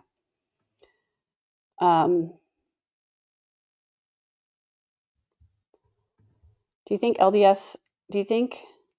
that LDS children should get to choose if they want to continue with the church once they reach a certain age? Yes, I absolutely do. I don't think that kids should get baptized at age 8. I don't think that they're old enough to make that kind of a life-changing decision at that point that would differentiate them from their family if they chose not to get baptized.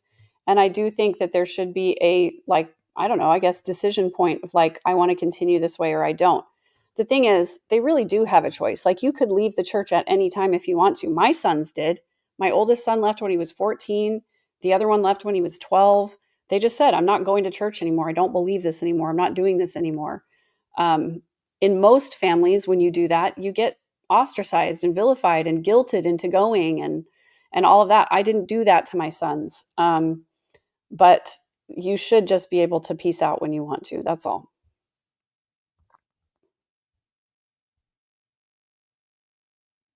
Yeah, please, LDS Church, strengthening the church members committee. Welcome to all of you. How many of you are here? Would be great if you would go on the record and clarify whether they were sealed officially or whether they were doing things in the temple they shouldn't be doing.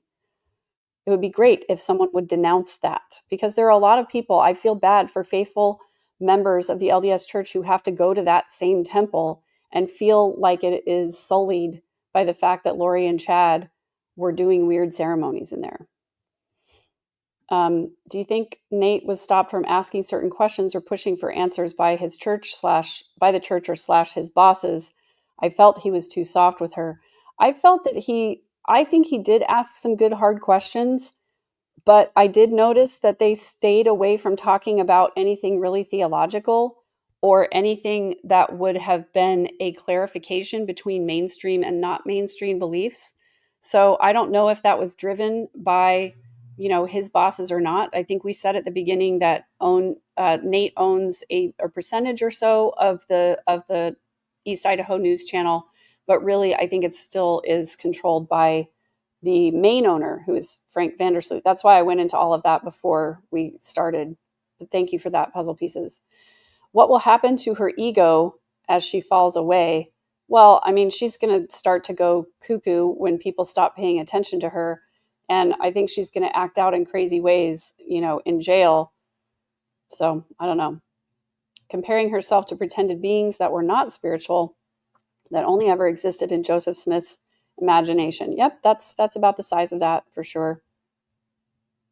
Do you think Lori believes her own BS, or does she get honest in the dark?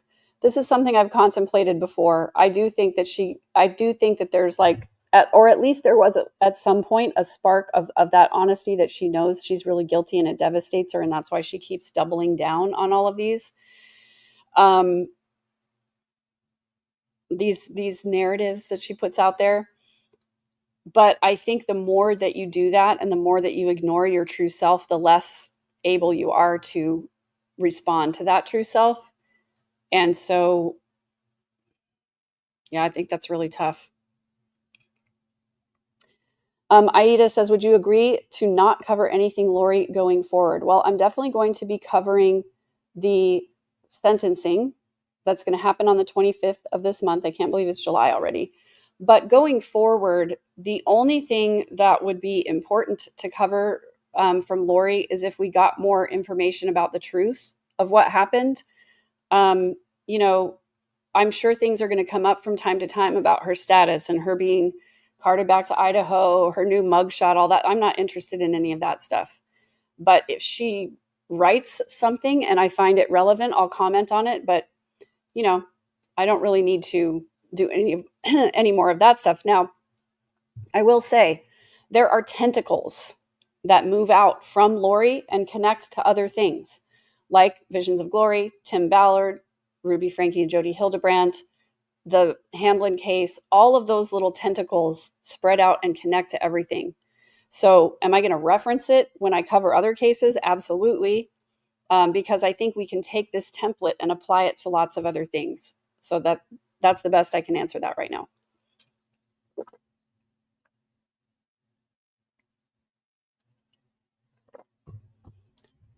Thank you for asking, Nicole. I'm doing good right now. This was a lot. I am feeling pretty drained. I'm probably going to go take a nap after this is over because I was up really late last night. And, covering this is always going to drain me a little bit, but that's okay. I think it's necessary to dig into. But thank you for asking. I appreciate it. It was not too hard, but I'm glad that we are almost done. Why didn't Lori ever tell the police that her children were buried? Why, when she claims that Alex put her children in a safe place? There's a good possibility that she genuinely didn't know. I think it's a small, slim possibility, but it is a possibility she didn't know exactly where they were. I find it weird that she didn't tell the police that she was an exalted being on a special mission and that these were actually zombies, if she really believed that. That's what I find weird. Can you turn on the gifting memberships? I'd like to purchase to support you. Thank you so much. That's kind of you. I haven't changed my settings on any of that, so I thought they were on, but I can't. That's not something I can change right now while I'm in the studio, I think. So I will check that setting when I get done. I really appreciate you, though, B. That's very kind. What do you think eggs was code for in some text messages? Well, some people have said that maybe it was referring to the kids, but I don't know. I don't know for sure. What will happen to her narcissism after she stops getting all this attention? Yeah, again, I think I referenced most likely she is going to be melting down at some point. And maybe she feels abandoned. Maybe she, because Chad did that defense, maybe she just imagined that John Pryor came to her and told her that Chad didn't mean to, didn't want to, whatever the case is, and maybe she really is feeling abandoned by him. I don't know. It's clear to me that she is mad at him, and I think this is a good possibility that she lied, and Chad may have stopped responding to her. That would probably make her mad. We're not speaking.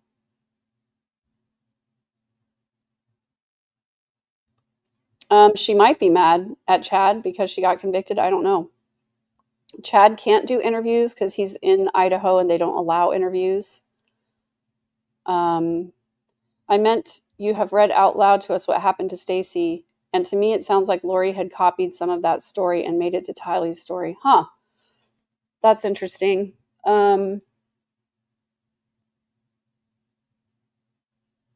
I think it's a possibility, but also Lori at the time before she went off the deep end, she probably still believed the narrative that Steve Cope was a liar and would not have believed that Stacy had an ED or that she was mentally unwell in any way. So that's what I think.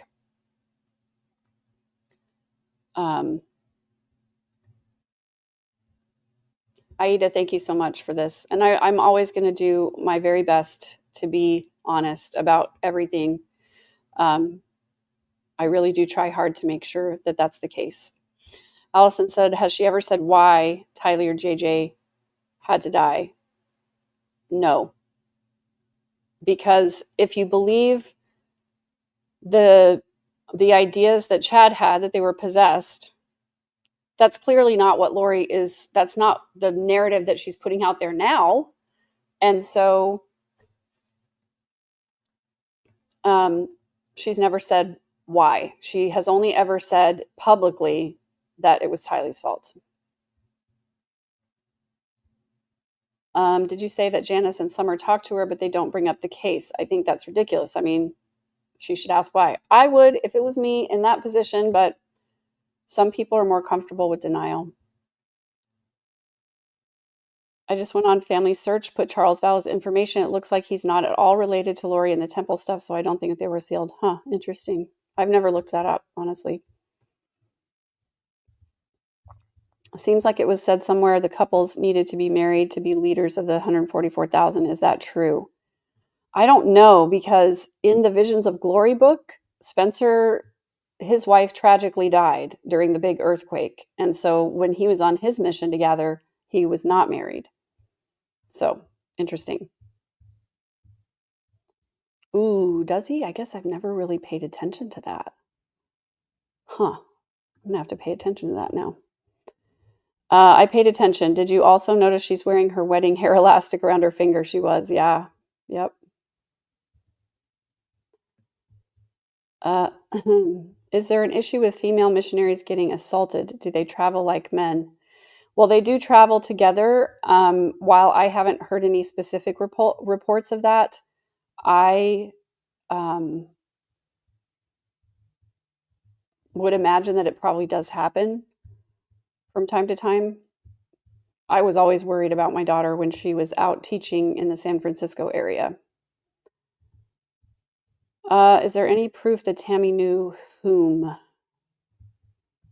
Knew Lori? I don't know. It's a good question. Who do you think out of Barry and Janice contributed the most to Lori and Alex's dysfunction? Well, I just did that whole episode yesterday about Janice telling Lori that she was the reincarnation of her sister who had passed away. So that's pretty harmful. And then you mix with that Barry's, anti-authoritarian ideas and his superiority. I think it's probably somewhat equal. But without more information, I can't say more than that, I guess. I do not know what happened to Billy, William LaJoya. Hopefully he is still alive out there and thriving and not caring about any of this stuff. But I have no idea. William LaJoya was her second husband. Her first husband was Nelson Yanes, her high school boyfriend. And that marriage didn't last very long either. I'm going to continuously keep talking about Lori and her crimes. Why? Because now I can process everything. We're family. We don't just get to walk away, unfortunately. Yeah. So am I going to talk with Krusha about it? Heck yes, probably. We'll talk a lot about it. As far as my channel goes, I'm only going to cover it when it's relevant or important to something else. So Lori answered that Chad blamed her, but his attorney said to tell her it's not true. Yeah. Yes, in fact, tonight, everybody, tonight I will be on Surviving the Survivors, one of my favorite podcasts, the very best guests in true crime, they say, Joel Waldman. It's delightful going on that show. That it's always funny. We're going to be talking about Corey Richin's 25 new felony indictments in her case tonight at 7 p.m. Let me make sure I have the time right. I think it's 7 Eastern. I'm going to make sure. 8 Eastern, 7 Central tonight. So I'll be going on there tonight, and then I'll also be covering that case here on this channel. When she said, I'm writing, it's coming to me, shows that it's not the truth, as we all know, but her made up story is coming to her. The truth doesn't have to come to you. Exactly. Isn't it strange that she just could ask Nate, you're LDS too, right? And still the church keeps silent. Yeah. So to me, Lori is linked to the LDS church and the LDS church to the evil of Lori. Thank you. Couldn't have said it better myself. That's exactly how I feel. Do you think Lori will come out with small truths just to remain relevant? I feel like when Kay told her after this she can rot, Lori's selfishness will continue coming up. Yeah, but there's no way for her to get it out there. I mean, I guess she could continue to talk to Nate. It sounds like Nate is going to want to talk to her once a year and probably is going to have a Lori birthday update every single year, which I honestly think is gross. That's all I got to say about that right now.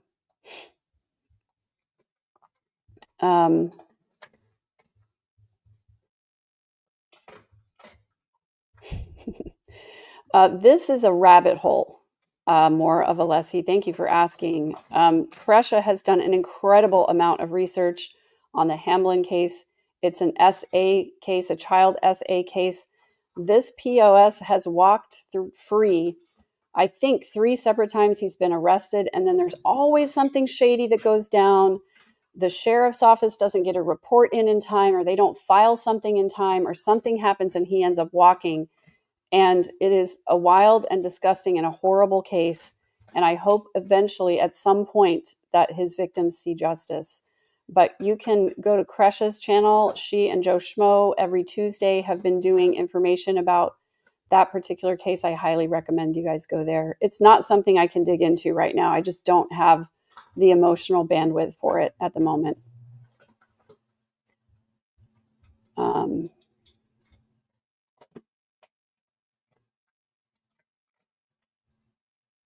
Okay, looking for question marks. And I really do appreciate you guys being here.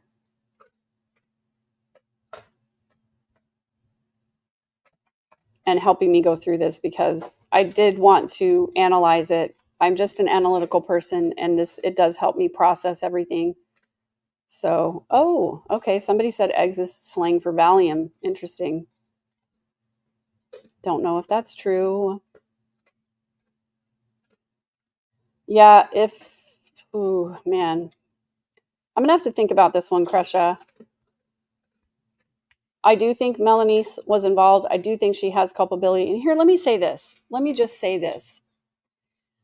If Melanie is out there listening, and if she has some remorse for her role in this case, I would love for her to make some kind of a public statement, or to go in and talk to the prosecutors or law enforcement. Because here's what I would say. At this point, if you were involved in this case and you knew things that could have prevented the harm of children and you didn't say anything, then your involvement, I think that makes you guilty. And if you're guilty, then you should confess and serve your time. That's what I would love to see. And I think that's the only way to move forward with your life. And Melanie, if you're out there, if you want someone to go with you to the police station and hold your hand while you confess, I will do it. I'll sit right there beside you. And I will sit with you in your trial. I will go through the entire thing with you. If you will go and confess to anything that you're guilty of and allow yourself to just plead guilty, just do that. Don't even have a trial, just plead guilty. I'll be there with you 100% of the way, holding your hand the entire time. So let me just put that out there as a just in case. Thank you so much, Strokes 1983. I probably will take a few hours off, but honestly, my list is so long. If you could see over here, I have my desk has a glass top on it, and in dry erase marker, I have written a list of things that I want to investigate, and it's too long, and my brain doesn't like to be still. And so I will take some time and do some self-care and do some rejuvenation. I'm probably going to have a real good dinner tonight, but I'm going to keep going. I can't stop. It's just not in me. There is a real marriage license from Chad and Lori's marriage on the beach, but not in the temple. Temple, they just have a certificate, I think. But yeah, she did have her liar voice on when she said Chad was kind. It is hard to file for divorce when both parties are incarcerated, for sure. Yes, I have met Heather. I met her at the kids' memorial service. I think she is a lovely human being. I did text with her back and forth a little bit. I would love to get to know her better, but I know that this case and, it's probably been so painful for her that I'm sure she probably wants to put it behind her, and I don't blame her.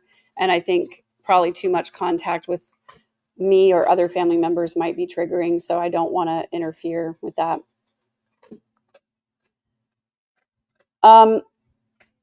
I don't think that there's good evidence to suggest that personality disorders are genetic.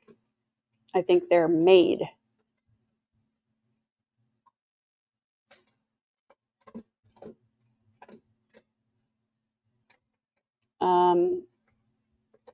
I think I keep getting further behind. Heather is not a member of the church, as far as I know. I see Julie Holden from time to time. I saw her at both trials in Arizona. We do talk. I've talked to Vicki Hoban, but we're not, close. But I love seeing them and spending time with them when we're around. Well, I worried about her, particularly in San Francisco, just because, young girls in big cities, sometimes not a good combination, especially if they're particularly naive or young. Christine Fleming, this is a rabbit hole for another time. I have lots of videos on my channel.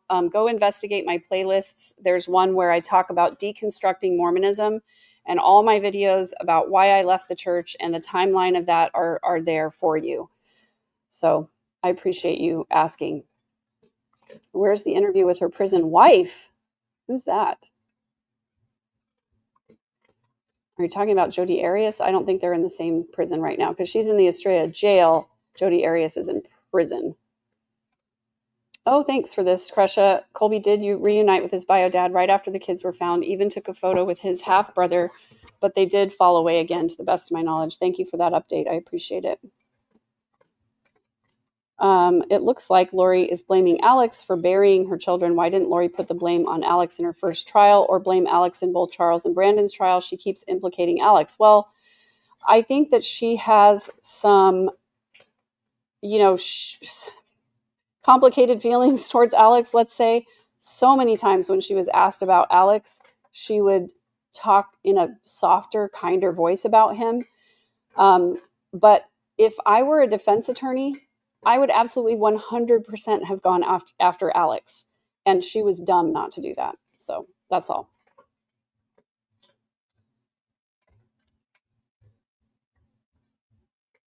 Okay. Do you think lazy Chad did not want to compete for Lori's attention with JJ? Do you think Chad probably wanted JJ back with Kay? Do you think Lori wanted Social Security money for caring for JJ to get back at Kay? Yeah, Chad would not have wanted to deal, I think, with JJ. He didn't like children. He wasn't equipped for that. And it would have been great if Lori and Chad just would have sent JJ to Kay, but there was a vindictiveness there. There was a sense of anger towards the children. And so, yeah, there was a sense of vindictiveness to Lori, like giving JJ to Kay would have felt like Lori losing, and Lori her ego can't handle that. All right, I'm just going to take a couple more because I'm tired, y'all. We're 3 hours and 20 minutes in. Nate said Colby was his biological dad on the courthouse steps on Brandon. What? I swear Nate said Colby. What? I don't know. I can't decipher that one. Sorry. Chad is not allowed to do interviews. They don't do that in Idaho. Thank you guys. Thanks for being here. I appreciate all the love in the chat. I appreciate everything, all of your support, and everybody who's here giving positivity. I was talking about niece Melanie Pulowski, not Melanie Gibb. I'm not going to hold her hand to do anything. Sorry. But I would help Melanie go confess and plead guilty if she wanted to. I don't know. I guess there's the way that you know if someone is genuinely sorry is if they are willing to admit their mistakes and then repair. Do you think Nate controlled the interview or just run over by Lori? Well, Lori is always going to Lori's always going to try to take control by using all those tactics that she uses. But I thought Nate did a really good job of being prepared, of skipping around. I think he did a good job of getting some things out there and getting some answers that, they were answers in Lori's way. But I think he did a decent job of keeping her on track. Honestly, I think he did a better job than Keith Morrison did. I think Keith Morrison wasn't prepared for how combative Lori was going to be. And I think Nate probably took a page out of Keith Morrison's book and said, okay, if that's how it's going to go, then this is how I'm going to handle it. So I think he did a great job.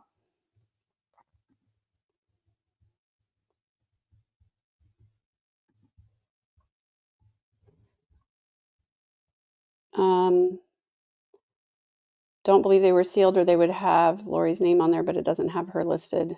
Interesting. Do you think Melanie still poses a danger to her kids? That's a good question.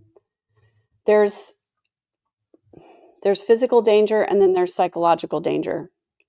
Do I think she could be psychologically dangerous to her kids? Absolutely 100%. Yeah. Definitely. I don't know. That's a good question. Probably not. I don't know.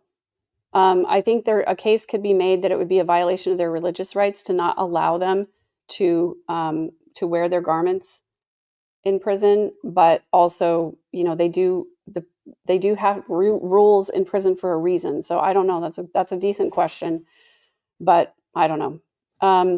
I have not talked with Annie Cushing, and I understand her channel is going away because the case is over. Do you find it odd now that all of a sudden Nate's wife is his producer? I don't know if that's all of a sudden or if it's been that way all the time. I don't know. Do I find it odd though? So it's a little bit odd. Yeah. I mean,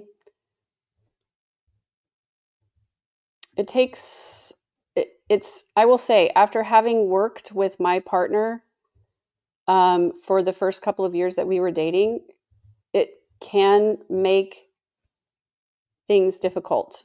And you have to there are certain ways to handle things like that. But yeah. Thanks for that, MB. I was so grateful that Kirsten was willing to come forward, and she was grateful for the opportunity too.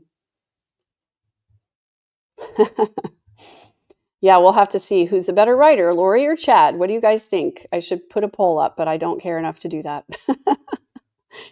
Is it possible for victims to file a civil suit? Yes, it is. But Lori is destitute. So I don't think that she has any assets or money that could be taken. But Kresha and I might get together and do some things. We'll see. I don't know. Yeah. Also, if you're interested in my exit from the church, you can look up my first Mormon Stories interview, which was done, I believe, on May 1st of 2023 during Lori's first trial. I don't see any more questions. It kind of looks like we might be done here, guys. I need to go get rid of that fly.